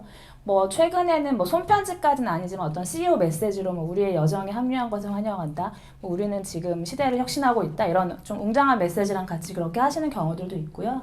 그래서 이렇게 뭐 기본적으로 이 사람이 왔을 때 환영받는다는 느낌, 그리고 행정적으로 이 사람이 써야 되는 장비에 대한 어떤 그 내가 어디로 가야 하는지, 뭐 해야 되는지 이런 것들을 알 수 있도록 사전에 좀 준비를 해주시면 좋고 보통 이때 채용하셨던 채용 담당자나 리크루팅 매니저가 이제 자리 안내하고 그 웰커밍 하는 역할을 좀 많이 담당하시고요. 그랬을 때 그런 팀의 역할도 되게 중요해요. 채용하시는 분이 와서 왔어요 라고 했는데 또 자기 할 일 하고 막 쳐다도 보지 않고 있으면 또 거기서 이제 또 나 뭐지? 이러거든요. 그래서 뭐 그거를 뭔가 다 규율화할 수는 없겠지만 HR 입장에서는 뭐 새로운 우리 구성원이 온다고 하면 10시까지 오시고 뭐 10시에 뭐 10시 30분까지는 HR 세션이 끝나면 10시 40분쯤 자리에 오시니 그때는 우리가 팀회의 같은 거 하지 말고 오시면 좀 웰컴해달라. 이 정도 메시지만 하셔도 충분하거든요. 예. 그래서 뭐 저도 아무래도 이제 플렉스 제품도 좀 보여드려야 돼서 이미지가 좀 있는데 아마 익숙하신 분들도 있으실 텐데요. 그래서 플렉스 안에서는 그 미리 입사가 확정되신 분들한테는 미리 웰컴 메일을 보내실 수 있어요. 그래서 뭐 이분의 뭐 주민등록 등본이라든지 아니면 사대보험 자격증실이라든지 뭐 회사에서 필요하신 자료들을 미리 사전에 입사하기 전에 요청하실 수가 있거든요. 그래서 그럴 때 이제 우리 회사는 요런 것들을 필수로 한다라고 하셔서 보내실 때 그냥 이거 제출해주세요라고 하시기보다는 조금 더 소프트한 메시지 뭐 함께하게 해서 너무 기쁘고 뭐 저는 이제 샘플로 우리 회사의 온보딩 여정을 노션으로 하나 퍼블릭으로 만들어 두고 그것에 대해서 한번 읽어보라라고 해서 그 링크를 보내주시거나 하는 것도 이 사람이 이제 뭐 아무리 채용 과정에 많이 만났다 하더라도 실제로 합류하기 전에는 나 잘 선택한 건가? 괜찮을까라는 불안감이 있는데 그런 것들을 미리 좀 체험할 수 있게 보여준다고 하면 훨씬 더 심리적 안정감이 좀 가지게 될 거고요. 그리고 이제 저도 이제 인사 담당자였던 경험이 있다 보니까 생각보다 입사하시고 나서 서류 달라 그러면 잘 안 주시거든요. 근데 이렇게 입사하시기 전에 미리 세팅해서 입사 전에 준비해 주세요라고 저희가 타임라인 지정해드리면 생각보다 훨씬 잘 주세요. 그러면 이제 인사 담당자나 회사 입장에서도 필요한 서류 누락이라든지 이런 거 행정적인 오퍼레이션 훨씬 더 잘 끝내실 수가 있으십니다. 그래서 툴을 많이 활용하시면 좋을 것 같고 그 다음에 요거는 이제 그 프리 온보딩 과정에서 그 플렉스 안에 온보딩 체크리스트라는 기능이 있어요. 혹시 알고 좀 쓰시는 분이 있을까요? 저희 시스템 안에 온보딩 그 체크리스트라는 게 있어서 사전에는 어떤 걸 하고 입사하면 누구한테는 뭐 점심 제한 나가고 대표님한테 웰컴 메시지 해달라고 하고 IT 담당자한테는 장비 구매해달라고 하는 이렇게 딱 타임라인으로 담당자를 지정하실 수 있는데 저는 이제 요거를 잡 온보딩이랑 좀 엮어보려고 이렇게 좀 가져온 이유가 저희 팀은 다는 아니지만 꽤 많은 그 팀 리드분들이 입사가 확정되시면은 사전에 티타임이나 그 커피챗을 좀 하거든요. 그래서 저희 팀에 대해서 인터뷰 과정에서는 아무리 서로 상호 얘기한다 해도 저희가 아무래도 많이 더 물어보잖아요. 근데 그 상대적으로 그분이 궁금하신 게 있을 거고 또 열의가 있으신 분들은 사전에 준비하고 싶어 하시거든요. 그래서 편하게 티타임 하면서 지금 우리 팀의 상황, 우리가 같이 해결하고 싶은 문제 이런 것들을 얘기하는 시간을 꼭 저도 가지려고 하는데 그래서 만약에 그런 프로세스가 있다고 하면 너무 잘하고 계신 거고 없으시더라도 팀 리드분들한테 이렇게 온보딩 체크리스트로 사전에 그 당신 팀에 입사하기로 한 사람 일주일 후에 입사하니까 뭐 사전에 연락해서 한번 뭐 웰커밍 해보면 어떻겠냐 그런 식으로 제안을 해보실 수도 있을 것 같아요. 예. 그리고 온보딩 체크리스트 아마 지금 제가 공유드린 것보다 실무에서 훨씬 더 우리 회사에 맞게 고도화해서 잘 하고 계실 수도 있겠는데 뭐 기본적으로 아까 말씀드린 대로 입사 전에 필요한 행정적인 부분들의 안내 일단 해주셔야 되고 생각보다 장비에 특히 소프트웨어 개발자분들 민감하시거든요. 뭐 모니터 사이즈라든지 이런 거 그 해상도 민감하세요. 그래서 사전에 좀 특히 우리가 디바이스를 써서 일하시는 분들은 그런 장비 같은 거 조금 더 꼼꼼하게 챙겨주면 훨씬 내가 더 잘 일하기 위한 환경을 좀 우리 회사가 만들어 주려고 하는구나 그런 인상을 받으실 수 있고요. 그리고 온보딩 일정 아까 말씀드린 대로 오면 뭐 데이 1엔 이런 거 할 거고 위크 1엔 이런 거 할 거고 뭐 먼스 1까지 넌 이렇게 될 거야. 그리고 우리가 3개월이 되면 이런 리뷰를 하게 될 거야 라고 이 사람의 어떤 여정 맵 그래서 어떤 새로운 여행을 가기 전에 이런 여행을 갈 거야 라고 가이드를 주는 그런 것들이 있으시면 되게 좋을 것 같아요. 그러니까 항상 입장을 바꿔놓고 생각하면 돼요. 내가 처음 갔을 때 나한테 이렇게 해주면 내가 훨씬 더 몰입할 수 있겠지라고 생각해 주시면 되고 그래서 보통은 이게 티피컬하긴 한데요. 제가 아까도 말씀드렸지만 요건 조금 일반적인 거고 우리 회사는 지금 좀 인원이 적고 지금 다 A to Z 다 해요 라고 하면 오자마자 실무 프로젝트 뭐 사전에 훨씬 더 얘기 많이 하고 그렇게 하셔도 괜찮아요. 예, 근데 보통은 또 그게 부담이 되거든요. 너무 많이 막 첫날 막 일을 너무 포포스처럼 주면은 또 도망가지 않을까. 그래서 보통은 첫날에는 회사에 대한 기본 안내를 좀 많이 포커스하는 거를 제가 좀 추천을 드리고요. 이 사람 우리 신규 구성원이 일을 잘 할 수 있도록 웜업할 수 있도록 도와주신다고 생각하시면 될 것 같아요. 그리고 입사 첫 주에는 이제 아까 말씀드린 대로 업무 환경에 대한 적응뿐만 아니라 팀 리드 그래서 팀 리드랑도 정기적으로 체크인을 하지만 좀 최대한 많은 우리 회사 사람들이랑 티타임을 하거나 얘기를 하면서 빨리 이 상황에 익힐 수 있도록 본인이 좀 샤이한 성격이면 오히려 리드분들이 커피챗을 좀 주선해 주시거나 하는 식으로 좀 운영하시는 것도 방법이세요. 그리고 첫 달에는 그 목표 설정을 사실 하시면 가장 좋고요. 첫 달 온보딩에 뭘 하고 싶냐? 이거를 발렌티어로 좀 본인이 목표를 가져오게 해주셔도 좋고 아니면 경력직이 아니시고 조금 이제 아직 그 비기너라고 하시면 목표를 좀 지정해 줘도 괜찮거든요. 그래서 그런 진행 상황이라든지 앞으로 지금 한 달 정도 일을 했으니 앞으로는 어떤 걸 더 해보고 싶은지 이런 것들도 그 직무에 계신 리드분들이 좀 주기적으로 체크하실 필요가 있으실 것 같아요. 그래서 아까 말씀드린 것처럼 플렉스 안에 이렇게 온보딩 체크리스트가 있어서 이 사람의 입사일 그 여정을 중심으로 해서 뭐 D-7, D-6, 뭐 D+7 이런 식으로 해서 이 온보딩 설계한 것들을 전부 입히셔서 자동으로 그 해당하는 사람한테 얼럿이 갈 수 있도록 그래서 입사자가 되게 많으면 이걸 수동으로 챙기면 사실 되게 힘들거든요. 그래서 그런 기능들이 플렉스 제품 안에 들어가 있습니다. 그리고 이제 그 아까는 전반적인 것이고 이제 팀 리드는 그럼 어떤 역할을 해야 되냐 조금 더 디테일한 부분인데 첫째 주 특히 이제 뭐 회사 컬처 온보딩 마치고 왔을 때는 이 사람의 특히 무조건 일주일이 지나면 꼭 원어원이나 체크인을 하라고 말씀드려요. 예. 첫날은 보통 근로계약서 계약하고 내가 해야 할 거 보고 정신없이 일주일이 흘러갔을 거 아니에요. 그래서 꼭 한 마지막 주 금요일 정도에는 어땠는지 그리고 어떤 부분들이 좀 힘들었고 어떤 부분들은 좋았는지 합류하기 전에 생각했던 거 기대치와 지금 어떤지 이런 것들을 좀 맞추시고 그래야 또 주말 동안 이분이 스스로 부족했다고 생각한 것들을 좀 부각해서 오실 수 있도록 가능하면 금요일날 꼭 원원을 하시는 걸 좀 추천을 드리고 그 다음에 최대한 그 다양한 비즈니스 맥락을 이해하실 수 있게끔 하는 크로스팀 회의에 좀 참여를 지원해 주시면 좋아요. 예, 그래서 그러면 마케팅 팀이랑 제가 다음번에 미팅할 때 한번 같이 들어가 봅시다. 이렇게 해서 이분이 빨리 비즈니스 캐치업을 하실 수 있도록 도와주시면 좋고요. 그리고 3개월은 뭐 가능하면 신규 입사자는 매주 적어도 2주에 한 번은 그 체크인을 하면서 리드분이 상태를 좀 파악을 해주셔야 되고 3개월 때는 조금 더 목표 중심으로 대화하셔도 괜찮아요. 이제 수습 기간이라는 것도 있고 특히 수습이 아니고 이제 경력이 있는 상태로 들어오시면 그분도 본인이 내가 기대 역할을 해야 된다는 생각이 이미 있으시기 때문에 목표 얘기하는 거 두려워하지 않으시고 스스로 성과 어떤 것 같은지 혹은 우리가 목표를 관리한다고 하면 그게 어느 정도 와 있는지 그런 것들을 주저하지 않고 이 사람이랑 좀 오히려 소통해서 얘기하는 게 이분한테도 훨씬 더 도움이 되실 거예요. 예. 그렇습니다. 그것도 좀 연결된 내용이고요. 예. 그래서 샘플 질문을 좀 주시면 좋을 것 같다고 하셔서 몇 개 넣어놓긴 했는데 이제 강점에 대한 부분이거든요. 근데 그 결국에는 우리가 잘 파악하는 게 중요해요. 채용 때 아무리 잘 봤다고 하더라도 온보딩 과정이랑 한 달 일해보면 또 다르거든요. 아, 내가 이런 부분 파악을 못했구나. 그때보다 내가 생각했던 것보다 훨씬 더 로지컬하고 문제 해결을 잘하는 사람이네. 그럴 수도 있거든요.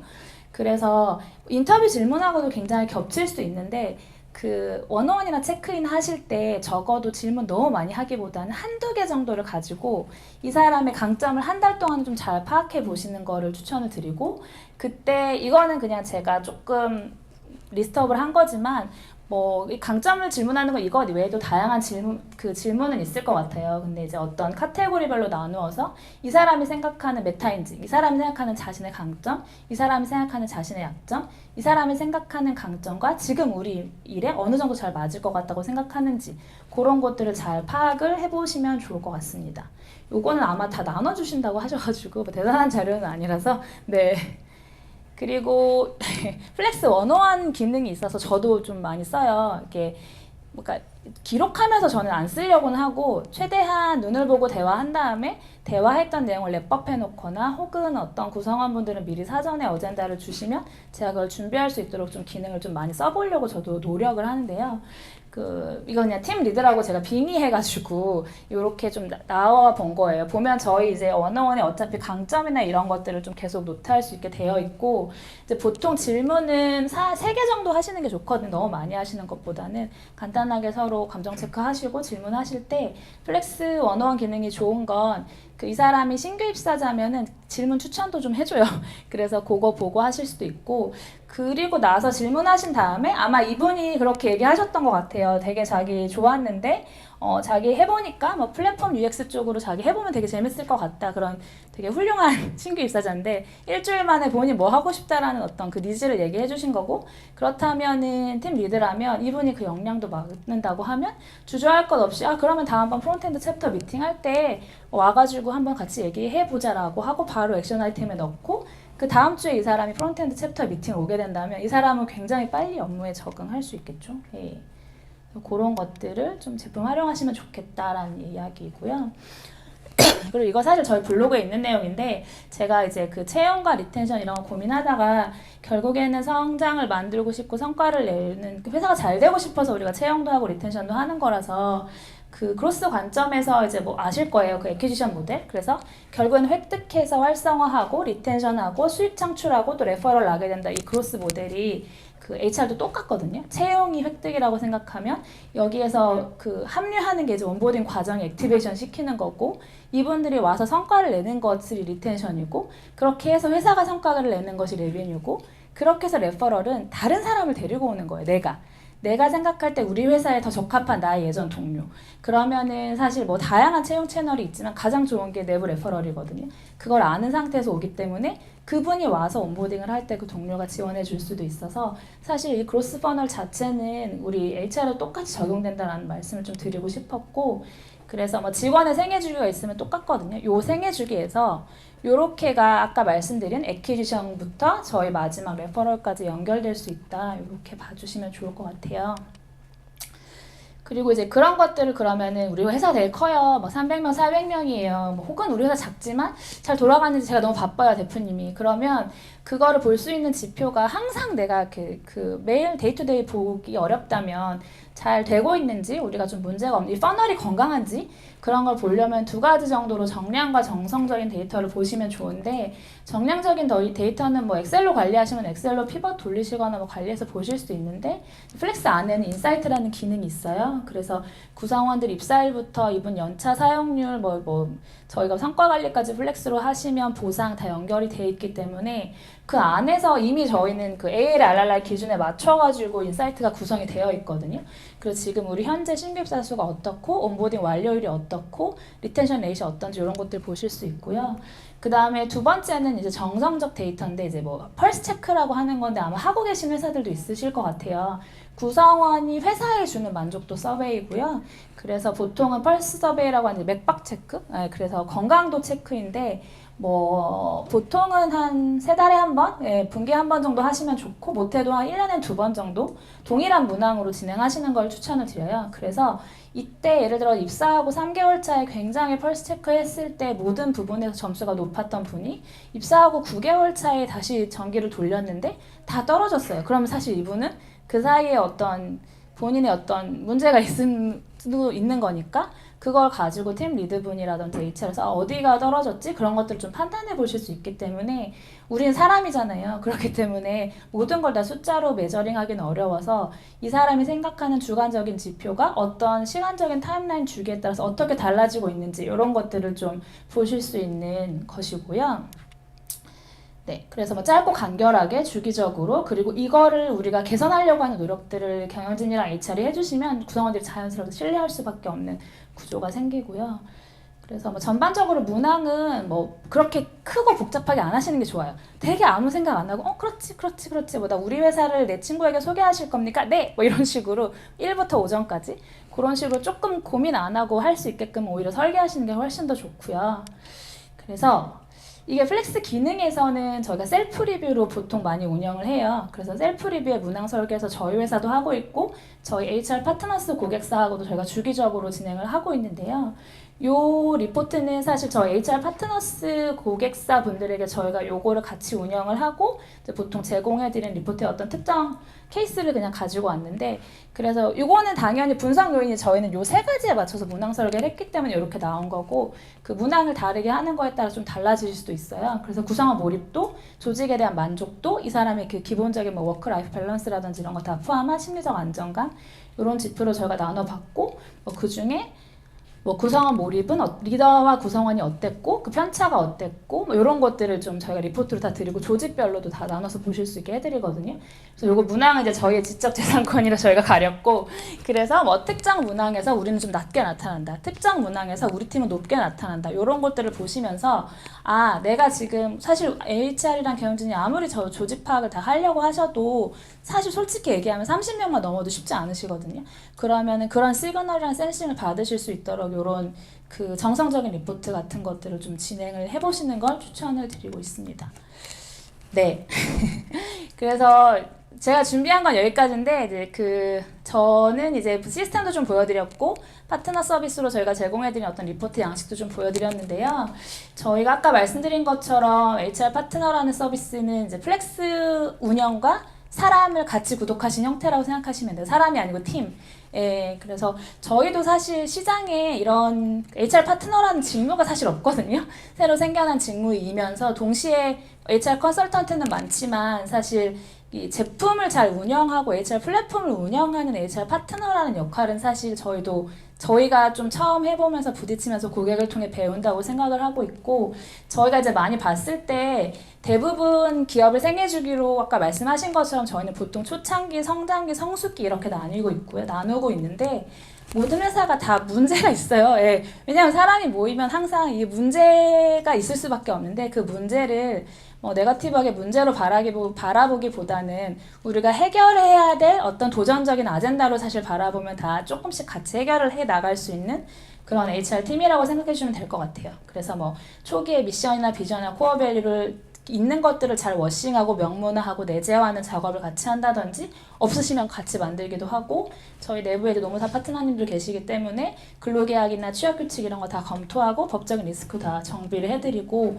유연근무제 도입하고 싶다고 하시면 그런 부분에 대한 것도 같이 검토하고 아까 보여드린 온보딩 체크리스트, 온보딩 여정 그 다음에 구성원 조직 심리 진단 이런 것들까지 좀 다양하게 저희가 진행을 하고 있습니다. 그래서 최근에 저희가 좀 특히 많이 해보고 있는 게 이제 좋은 자문을 해드리고 코칭을 해드리고 리더십 세션을 해드리고 하는 건 저희가 그동안에도 많이 했었고요. 최근에는 저희가 플렉스 운영을 대신 해드려요. 그래서 저희에게 이제 플렉스 권한 위임을 주시면 같이 고민했던 것들을 저희가 이제 그 조직 문항 설계 저희가 이거를 해드리고 저희가 운영을 하고 그래서 그렇게 하는 이유 중에 하나가 물론 이제 고객사에 HR이 있으시면 그걸 직접 하고 싶어 하시기도 하는데요. HR이 없으신 경우에 대표님이나 경영진 분들이 사실 시간이 많이 없으세요. 좋은 얘기긴 하지만 내가 이걸 직접 운영할 시간이 없다라는 생각이 드시는 경우들이 저희가 예전에 자문 모델 할 때는 좀 많았었어요. 그래서 저희가 올해 3월부터 실질적으로 운영이 포함된 모델로 저희도 비즈니스 모델을 좀 피봇하면서 저희가 같이 고민했던 것들을 저희가 플렉스에서 직접 세팅하고 직접 배포하고 때로는 저희가 구성원들이랑 직접 만나기도 하고 또 플렉스를 처음 저희를 통해서 도입하면 저희가 초기 세팅을 다 해드리고 그리고 전사 구성원 앞에서 플렉스 소개도 해드리고 앞으로 이렇게 쓸 거다 이런 것까지 다 지원을 해드리고 있습니다. 네, 그래서 그게 왜 다르냐라고 했을 때 이제 플랜 도 C를 하기 때문에 다른 것 같아요. 그 컨설팅 펌들은 플랜을 합니다. 예, 경영진 분들이랑 만나서 플랜을 이제 큰 회의실을 이제 닫아놓고 이제 막 서류가 있고 이렇게 플랜을 하고 큰 보고서가 그 대량의 보고서가 나오지만 사실 컨설팅 펌에서는 do를 하지 않거든요. do는 인하우스에서 운영의 묘미를 살려서 하세요 이렇게 말씀을 주로 하시는데 저희는 플랜을 같이 하고 플랜이 거창한 게 아니에요. 지금 할 수 있는 것 이 플랜을 같이 하고 do를 저희가 같이 해요. 그리고 나서 그 상황을 봐요. C. 그래야 다시 플랜 2C, 플랜 2C 이걸 반복할 수 있거든요. 그래서 저희는 요것을 같이 하는 서비스라고 생각을 해주시면 될 것 같고 그 메인을 저희가 플렉스라는 HR 플랫폼이 있기 때문에 저희는 가능한 구조입니다. 네. 그래서 아마 오늘 진단 신청 주셨던 분들은 이런 리포트를 좀 받아보셨을 거예요. 그래서 이걸 기준으로 저희가 이런저런 얘기를 좀 나눴는데요. 저희가 지금 HR 파트너스 하시는 고객사분들은 뭐 4개월차, 9개월차 어떤 줄기를 가지고 지금 저희랑 시작하신 이후에 중간에 어느 정도 좀 우리가 성장해오고 지금 육각형에서 어디가 좀 부족한지 같이 어디를 더 채워볼지 그런 서비스 측면에서의 진단 리포트도 계속 딜리버리하고 발굴해드리고 있습니다. 그래서 오늘 오신 많은 회사분들 중에서 플렉스 제품도 한번 데모해보고 싶고 아니면 지금 제가 얘기한 HR 파트너스 서비스가 좀 어떤 건지 구체적으로 우리 회사에 맞을지 좀 알아보고 싶다라는 생각이 드시면 요 QR로 미팅 신청해 주시면 아마 저희가 내일 아마 연락을 드릴 거고요. 그리고 혹은 저희 이렇게 하얀 티셔츠에 청바지나 검정 바지 입은 사람이 저희 플렉스팀 멤버들이어서 오늘 이 세션 마치시고 궁금한 것들 있으시면 편하게 오셔서 질문 주시고 하시면 저희가 또 상담해 드릴 수 있도록 하겠습니다. 네, 제가 준비한 시간은 여기까지입니다. 감사합니다. 안녕하십니까. 저는 리멤버 인재솔루션 팀의 강진주라고 합니다. 반갑습니다. 이렇게 훌륭하신 분들 앞에 서게 돼서 굉장히 영광스럽습니다. 그러다 보니까 조금 많이 긴장도 되고 있는데요. 제가 발표하는 도중에 좀 긴장되는 모습이 보이더라도 예쁘게 봐주셨으면 좋겠습니다. 네, 발표에 앞서서 제 간략한 소개를 먼저 드리겠습니다. 저는 리멤버 입사 전에는 패스트 캠퍼스 그리고 야놀자를 다녔었고요. 그 기간 동안에는 채용, 조직문화, 교육 관련된 경험을 가지고 있습니다. 이 교육을 바탕으로 현재 리멤버에서는 고객사 여러분들께서 핵심 인재를 잘 채용하실 수 있도록 도움을 드리는 역할을 하고 있습니다. 네, 오늘의 주제 아마 한 번씩은 다 확인하고 오셨을 것 같아요. 목차에 대해서 간략하게 설명드리겠습니다. 오늘 여러분들께 소개해드리고 싶었던 내용은 핵심적으로는 채용 솔루션 데이터로 보는 채용 공고와 인재 검색 인사이트 내용입니다. 이 핵심을 말씀드리기 전에 여러분들과 조금 라포 형성을 하고자 인트로 내용도 작성을 해봤고요. 마지막으로는 리멤버 내에서만 볼 수 있는 재밌는 데이터가 있어서 함께 공유드리고 마무리하고자 합니다. 네. 핵심 인재, 저희 참 많이 듣고 좀 참 많이 사용하는 단어이죠. 이 단어는 저희 2000년대 초반부터 계속적으로 사용해오는 단어이긴 합니다. 다만 체감적으로는 코로나 시대 때부터 조금 활발하게 더 활용을 한 것 같아요. 그 이유라고 생각하는 점 중에 하나는 전 글로벌적으로 비대면 환경이 좀 처음 구축하게 되었죠. 이런 상황에서 적극적으로 핵심 인재가 입사하셨을 때 온보딩을 도와드릴 수 없다는 점이 있었고요. 근데 그런 환경 속에서도 우리가 모셔온 인재분께서 기대되는 퍼포먼스는 좀 잘 내주셨으면 좋겠는데 라는 기대가 있었던 것 같습니다. 이런 기대에 부합하여 그러면 우리가 잘 서포트 해줄 수 없는 환경인 만큼 우리 회사와 좀 기업 문화적으로 맞고 일하는 방식이 좀 온라인이 되신 분을 좀 모셨으면 좋겠다. 그래서 우리 회사에서도 바로바로 퍼포먼스를 내줬으면 하는 인재가 오셨으면 좋겠다라는 그런 트렌드에 맞춰서 이제 지원자 모집이라기보다는 채용 담당자가 직접 핵심 인재에게 다가가는 그런 환경이 된 것 같습니다. 그래서 현재는 모집이란 단어보다는 영입이라는 단어를 더 많이 쓰시고 더 많이 활용하시고 계신 것 같아요. 네. 이러다 보니 저희 채용 담당자한테도 기대하는 역할이 좀 많이 달라진 것 같습니다. 저는 이를 3고로 좀 칭하기로 했는데요.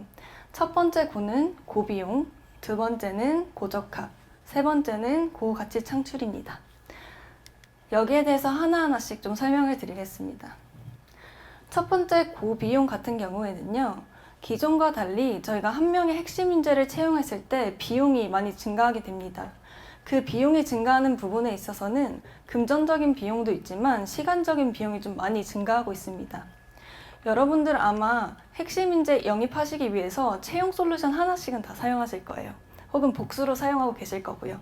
이런 과정을 통해서 저희가 핵심 인재를 직접 발굴하는 그런 리소스가 되게 되고 또 후보자랑 커뮤니케이션 하시면서 이탈하지 않을 수 있도록 중간에 계속적으로 커뮤니케이션을 하고 기대치 관리를 합니다. 이런 부분에 있어서 비용이 증가를 하게 됐고요. 두 번째는 고적합입니다. 저희가 후보자랑 커뮤니케이션하는 비용이 좀 많이 늘어났어요. 그러다 보니 이 과정 속에서 이 핵심 인재가 우리 기업에 맞는 일하는 방식과 문화를 가지고 있는가를 서로 기대치를 조율할 수 있는 또 환경이 되었습니다. 그래서 이 과정을 통해서 이분은 우리 회사에 입사하시게 되면 바로 퍼포먼스를 낼 수 있고 또 기업 조직 문화에 맞는 분이구나 라고 적합도를 또 확인하게 됩니다. 마지막으로는 고가치 창출인데요. 가장 중요한 거는 이 핵심 인재를 영입했을 때 우리 회사에서 기대되는 퍼포먼스를 좀 잘 발휘해 주는 게 저희의 가장 큰 목표이죠. 그렇기 때문에 우리가 영입하고자 하는 그 핵심 인재가 기대되는 높은 퍼포먼스와 성과를 창출할 수 있는지 하이어링 매니저와 그 면접 단계에서 혹은 그 전에 조율을 하는 과정을 가지고 있습니다. 네.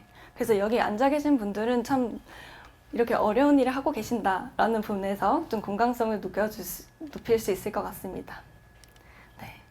그래서 저희 리멤버는 여러분들의 노고를 조금 줄여드리기 위해서 많은 고민을 하고 있고 또 개발을 하고 있다라고 이해를 해주시면 될 것 같고요.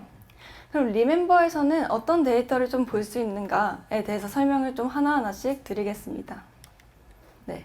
첫 번째로는 리멤버를 사용하고 계신 고객 누적 수는 7,000개 고객사가 넘습니다. 이 숫자로 봤을 때는 굉장히 많은 고객사이죠. 근데 반면에 저희가 알 수 있는 데이터 중에 두 가지는 첫 번째는 많은 채용 담당자분들이 현재 이러한 고민을 좀 하고 있구나. 우리가 이런 부분에서 좀 도움을 드릴 수 있겠구나 라는 데이터를 확보할 수 있고요. 두 번째는 채용 트렌드를 좀 빠르게 확인하고 그 트렌드에 맞춰서 솔루션을 안내 드릴 수 있습니다. 그럼 이 많은 기업사 중에서 어떤 고객사들이 우리와 함께하고 있을까에 대해서도 살짝 소개해 드릴게요. 저희 리멤버는 각 분야를 선도하는 기업들과 함께 진행하고 있고요. 대기업뿐만 아니라 스타트업, 외국계, 빅테크 기업, 각 분야를 선도하는 기업들과 함께하고 있습니다. 그럼 이 기업들이 인재 검색을 통해서 어떤 직군에서 가장 많이 좀 채용이 일어났는가에 대한 부분이 좀 궁금하실 것 같아요. 저도 이 장표를 보고 좀 깜짝 놀랐는데요. 그 놀란 이유는 아마 리멤버를 좀 초창기 때부터 사용하셨던 분들은 리멤버는 좀 경영 지원에 풀이 강한 회사가 아닌가? 라는 인지도를 가지고 계셨을 것 같아요. 근데 제가 이렇게 데이터로 본 결과 저희는 소프트웨어 개발이라든지 컨설팅 분야, 그리고 의료, 방송, 미디어 분야 등 굉장히 다양한 직군에서 채용이 많이 일어나고 있습니다. 그럼 본격적으로 인사이트를 드리기 전에 그럼 리멤버는 채용 프로세스 중에서 어떤 데이터를 좀 많이 확인할 수 있을까에 대해서 한번 짚고 넘어갈 수 있도록 하겠습니다. 채용 프로세스는 기본적으로는 큰 틀에서는 다 대동소이한 것 같습니다. 이 프로세스에서 리멤버가 볼 수 있는 데이터는 첫 번째, 여러분들이 공고를 올려주시는 공고 JD와 그 숫자를 볼 수 있고요. 두 번째는 공고 직접 지원자, 그리고 리크루터 숫자를 알 수 있고, 그리고 채용 전형의 전체 퍼널은 알 수는 없지만 서류 합격자 수를 좀 알 수 있습니다. 그리고 마지막으로는 리드 타임을 확인을 할 수 있어요. 핵심 인재가 지원한 그 지원일부터 입사일까지 그 기간을 계산할 수 있습니다. 네. 그럼 이런 데이터를 가지고 좀 어떤 인사이트를 가져왔는지 궁금하시죠? 지금부터 하나하나씩 소개해 드리겠습니다. 네. 지금 굉장히 긴장을 하고 있지만 저는 여러분들과 좀 소통하면서 강연하는 걸 좋아하는데요. 질문을 또 먼저 드리겠습니다. 리멤버를 통해 핵심 인재 채용에 성공한 기업들의 특징은 무엇일까요? 네. 아무래도 여러분들 마음속에는 답이 한 가지씩은 가지고 있을 것 같습니다. 저는 이 데이터를 보고 좀 깜짝 놀란 점이 있는데 바로 소개해 드릴 수 있도록 하겠습니다. 그 첫 번째는 채용 공고와 인재 검색을 함께 사용했을 때 가장 채용률이 높다라는 인사이트였습니다. 채용 공고와 인재 검색을 같이 사용하는 건 당연한 거 아닌가? 라는 생각이 좀 들 수 있을 것 같아요. 근데 채용 공고와 인재 검색 따로따로에 대한 데이터를 보게 되면 오직 채용 공고를 통해서만 채용을 진행하였을 때 성공률은 5%가량이었고요. 인재 검색을 통한 채용을 했을 때에는 6% 정도였습니다. 그래서 같이 활용했을 때 약 3배가 넘는 채용 성공률을 달성할 수 있다라고 설명드릴 수 있을 것 같고요. 그럼 이 두 가지를 도대체 어떻게 사용했길래 3배나 증가할 수 있었을까라는 고민이 있으실 것 같은데요. 사례를 통해서 설명드리겠습니다. 네, 이 사례 중에서 가장 인상 깊었던 거 하나만 설명을 좀 드릴게요. 저는 이 4번째 사례가 조금 인상 깊었는데요. 읽어드리겠습니다. 외국계 기업이나 업계 내 인지도가 높지 않아 채용이 잘 되지 않았습니다. 그래서 전략적으로 풀이 많은 포지션은 채용 공고를 통해서 직접 지원자를 모집을 하였고 셀링이 많이 필요한 포지션은 인재 검색을 사용했습니다. 그랬더니 결과적으로 57일 만에 4명의 핵심 인재를 채용할 수 있었습니다. 네, 이런 식으로 채용 공고와 인재 검색을 풀이 많은 포지션 그리고 조금 더 인사 담당자가 다가가야 되는 포지션을 나눠서 같이 활용을 한 케이스였던 것 같습니다. 두 번째 인사이트는 기업 담당 컨설턴트와 함께 핵심 인재 채용 시 3개월 이내 퇴사율이 70%나 감소되었다라는 데이터입니다. 어떻게 했길래 3개월 이내 퇴사율이 70%나 감소를 했을까요? 사례를 먼저 공유 드리겠습니다. 2가지 정도 공유를 드리려고 하는데요. 여기 보시면 대표님이 원하는 인재상 파악이 어려웠습니다. 네, 인재상 파악이 어렵다는 거는 인사 담당자 입장에서는 굉장히 머리가 아픈 그런 환경인데요. 이 과정에서 이제 기업 담당 컨설턴트 분께서 좀 제안을 주셨다고 합니다. 어떻게 주셨냐? 그럼 우리 제안 메시지를 좀 폭넓게 보내서 적극적으로 좀 면접을 진행하면서 후보자 검증 핏을 맞춰볼까요? 라는 제안을 주셨답니다. 그래서 이 제안을 수락한 인사 담당자는 그렇게 채용을 진행하였고요. 결과적으로는 4개월 만에 3명의 채용 핵심 인재를 채용할 수 있었다라는 케이스가 있었습니다. 두 번째는 BM 자체가 애매해서 채용이 어려운 상황이었습니다. 이 부분도 사실 저희가 많이 겪고 있는 상황 중에 하나이죠. 근데 이 과정에서 컨설턴트 분께서 포지션에 대한 상세 선호 요건을 디테일하게 요구를 하셨다. 근데 이 과정에서 채용하고자 하는 인재에 대한 싱크가 좀 자연스럽게 맞춰졌고 놀랍게도 3개월 만에 채용을 완료할 수 있었다 라는 피드백을 받았습니다.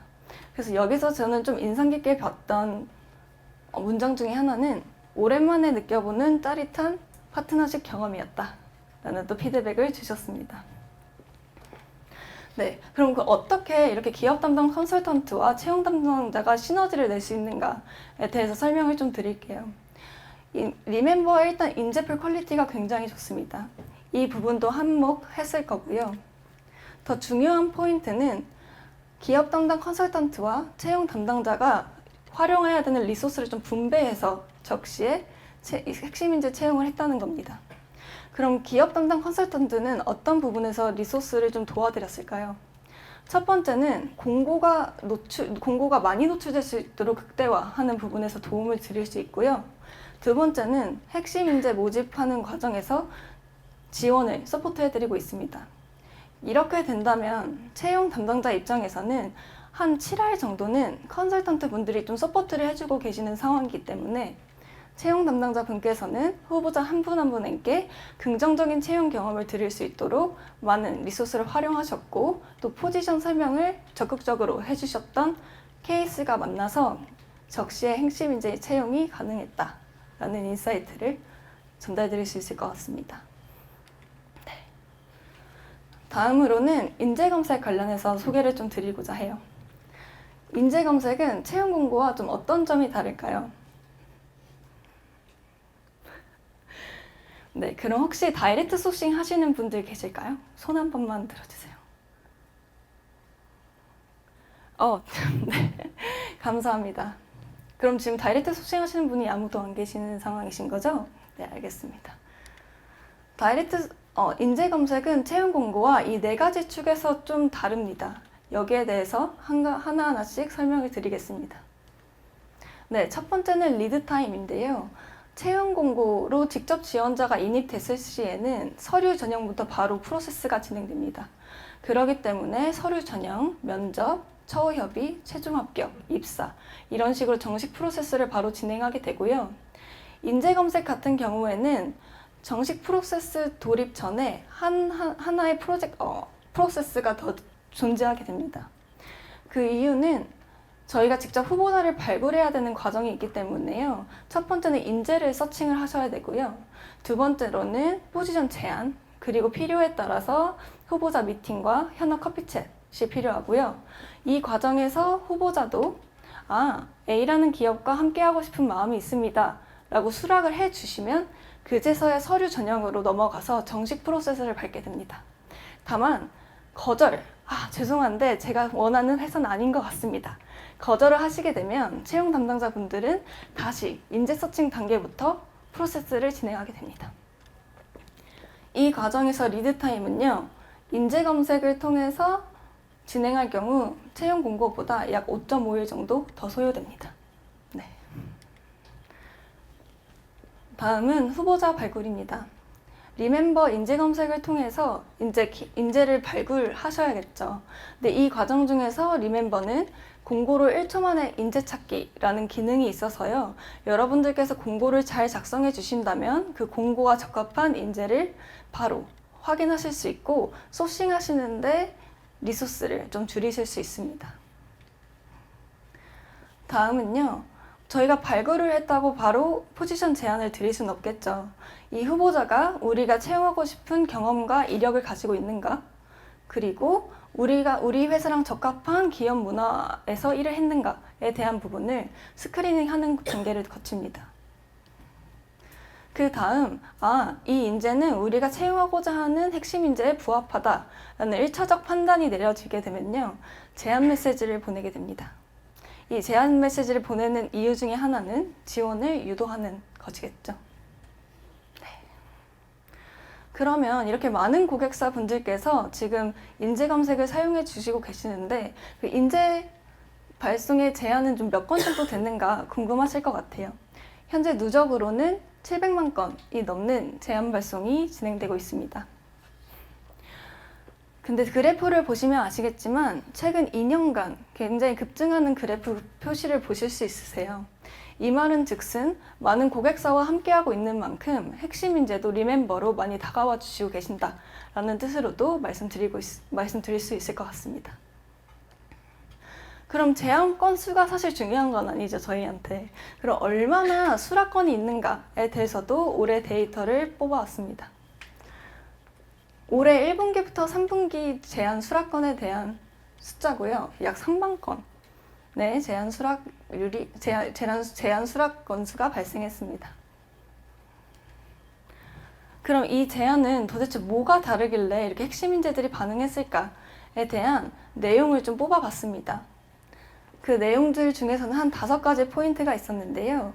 첫 번째는 컨택 포인트가 있었다. 내가 핵심 인재에게 왜 컨택을 했는가에 대한 내용이 간략하게 적혀져 있었고요. 두 번째부터는 이 포지션이 어떤 포지션인지에 대한 설명, 그리고 우리 회사가 어떤 회사인지, 팀이 있다면 팀 소개까지, 그리고 외부적으로 좀 우리 회사에 대한 셀링 포인트가 많이 없는 상황이라고 하면 셀링 포인트, 링크드인이라든지 그런 컨텐츠 내용들의 인터뷰 내용들이 부과되어 있었고요. 마지막으로는 이 제안에 대해서 수락해 주셨을 때 제가 며칠 내로 결과 안내를 보내겠습니다 라는 결과 안내까지 포인트가 있었습니다. 예시를 보여드리면 좀 다음과 같습니다. 네. 여러분들도 이런 제안 메시지를 받았을 때, 아, 이 A라는 기업에서 내 프로필을 참 꼼꼼하게 봤구나. 정말 이 포지션이 나와 적합한 포지션이라서 나한테 제안을 보냈구나. 라는 생각이 드셨을 것 같아요. 그래서 여러분들도 이런 포인트를 잘 기억하셔서 제안 메시지 하실 때 참고해 주시면 좋을 것 같습니다. 네. 채용 공고를 통한 직접 지원자, 그리고 인재 검색을 통한 제안 수락자, 이 둘의 공통점은 채용 공고가 있어야 됩니다. 그래서 리멤버가 보유한 약 2,000개의 공고를 좀 데이터를 분석해 봤는데요. 좀 잘 쓴 공고에 대한 특징은 이 3가지와 같았습니다. 네, 하나하나씩 설명을 드리겠습니다. 첫 번째는 수행하게 될 업무가 명확하게 설명되어 있다. 이 말은 즉슨, 아, 내가 이 회사에 이 포지션으로 들어가면 이런 업무를 하겠구나 라는 게 머릿속에 잘 그려질 수 있도록 명확하게 설명되어 있다 라는 뜻이고요. 두 번째로는 일하는 방식 및 조직 문화를 그려준다. 이 뜻은 JD를 작성하셨을 때 우리 회사에 맞는 톤 앤 매너로 잘 작성을 했구나. 아, 이 회사는 좀 통통 튀는 스타트업 느낌이 나겠구나. 혹은 아, 이 회사는 체계가 좀 잘 잡혀진 회사겠구나. 라는 것을 JD를 통해 확인할 수 있다는 거죠. 세 번째는 누구나 막힘없이 이해할 수 있다.입니다. 간혹가다 공고를 사용하셨을 때 회사에서만 쓰는 단어를 좀 기재하시는 분들이 계셔요. 은어일 수도 있고 약어일 수도 있고, 그럴 경우에는 후보자분들이 공고를 읽었을 때 이게 무슨 단어지? 하고 검색을 한다든지, 그 검색을 했을 때 우리가 안내하고자 하는 내용과 전혀 다른 결과가 나왔을 때는 전혀 다르게 해석이 됩니다. 그렇기 때문에 채용 공고를 잘 작성해 주신 분들의 공고를 보시게 되면 이 3가지 특징이 있었다라고 이해해 주시면 될 것 같습니다. 네. 이렇게 많은 공고를 보다 보니 공고 유형도 크게 3가지로 좀 나뉘었습니다. 내부적으로는 깔끔형, 두 번째는 상세형, 세 번째는 색삭형. 저희 내부적으로는 이렇게 불리고 있는데요. 이렇게 구분하게 된 척도는 첫 번째는 외부 데이터가 많은가 적은가 이고, 두 번째는 RNR이 명확하게 작성되어 있는가, 그리고 세 번째는 내부적으로 체계화된 프로세스를 가지고 있는가, 이 3가지로 좀 기준이 나눠질 수 있을 것 같습니다. 예시를 통해서 좀 설명을 더 드릴게요. 만약 데이터 애널리스트라는 포지션에 공고가 있다고 하게 되면요. 깔끔형 같은 경우에는 딱 2줄 작성되어 있긴 하지만 데이터 애널리스트 입장에서 저 JD를 봤을 때는 이 회사의 DA 포지션은 비즈니스 파트에 좀 붙어서 의사결정을 도와주는 DA 포지션이구나 라고 한 번에 좀 이해를 할 수 있겠죠. 그리고 상세형과 색삭형 같은 경우에는 깔끔형과 달리 글이 굉장히 많습니다. 그래서 자세하게 보게 되면요. 담당하게 될 업무에서도 우리가 어떤 포지션의 직군과 협업을 좀 많이 하는지, 그리고 어떤 도메인을 맡아서 이 업무를 하는지에 대해서 상세하게 작성이 되어 있고, 또 우리는 어떤 팀인가, 그리고 어떤 동료와 함께하고 있는가, 이 내용이 기재되어 있습니다. 네, 이것으로 제가 전달드리고 싶은 내용은 다 전달드렸고요. 마지막으로 리멤버에서 재밌는 데이터가 있어서 소개해드리고 인사드리겠습니다. 네, 저희 지금 내부적으로 굉장히 많은 제안 건수들이 발생하고 있죠. 그 데이터를 보니 리멤버 커리어 어워즈 자체적으로 좀 저희가 수상을 해봤는데요. 첫 번째로는 인기왕입니다. 역대 제안을 가장 많이 받아본 프로필이고, 제안은 1,070건의 제안을 받았습니다. 이 제안은 약 2년 동안 받으신 제안인 것 같아요. 굉장하죠. 다음은 그럼 누가 가장 많이 수락을 했을까에 대해서도 궁금했는데요. 역대 수락을 가장 많이 한 프로필은 수락 309건입니다. 이분은 이직을 굉장히 많이 하고 싶었나 봐요. 그래서 수락을 굉장히 많이 하셨고, 그리고 마지막으로는 일시방입니다. 거절과 무응답을 1,060건이나 해주셨어요. 근데 이분은 이 숫자를 보시면 아시겠지만 앞에 제안왕과 동일 인물인데요. 이분은 회사에 대한 로열티가 굉장히 높으신 분 같습니다. 네, 이것으로 저의 발표는 마치겠습니다. 감사합니다.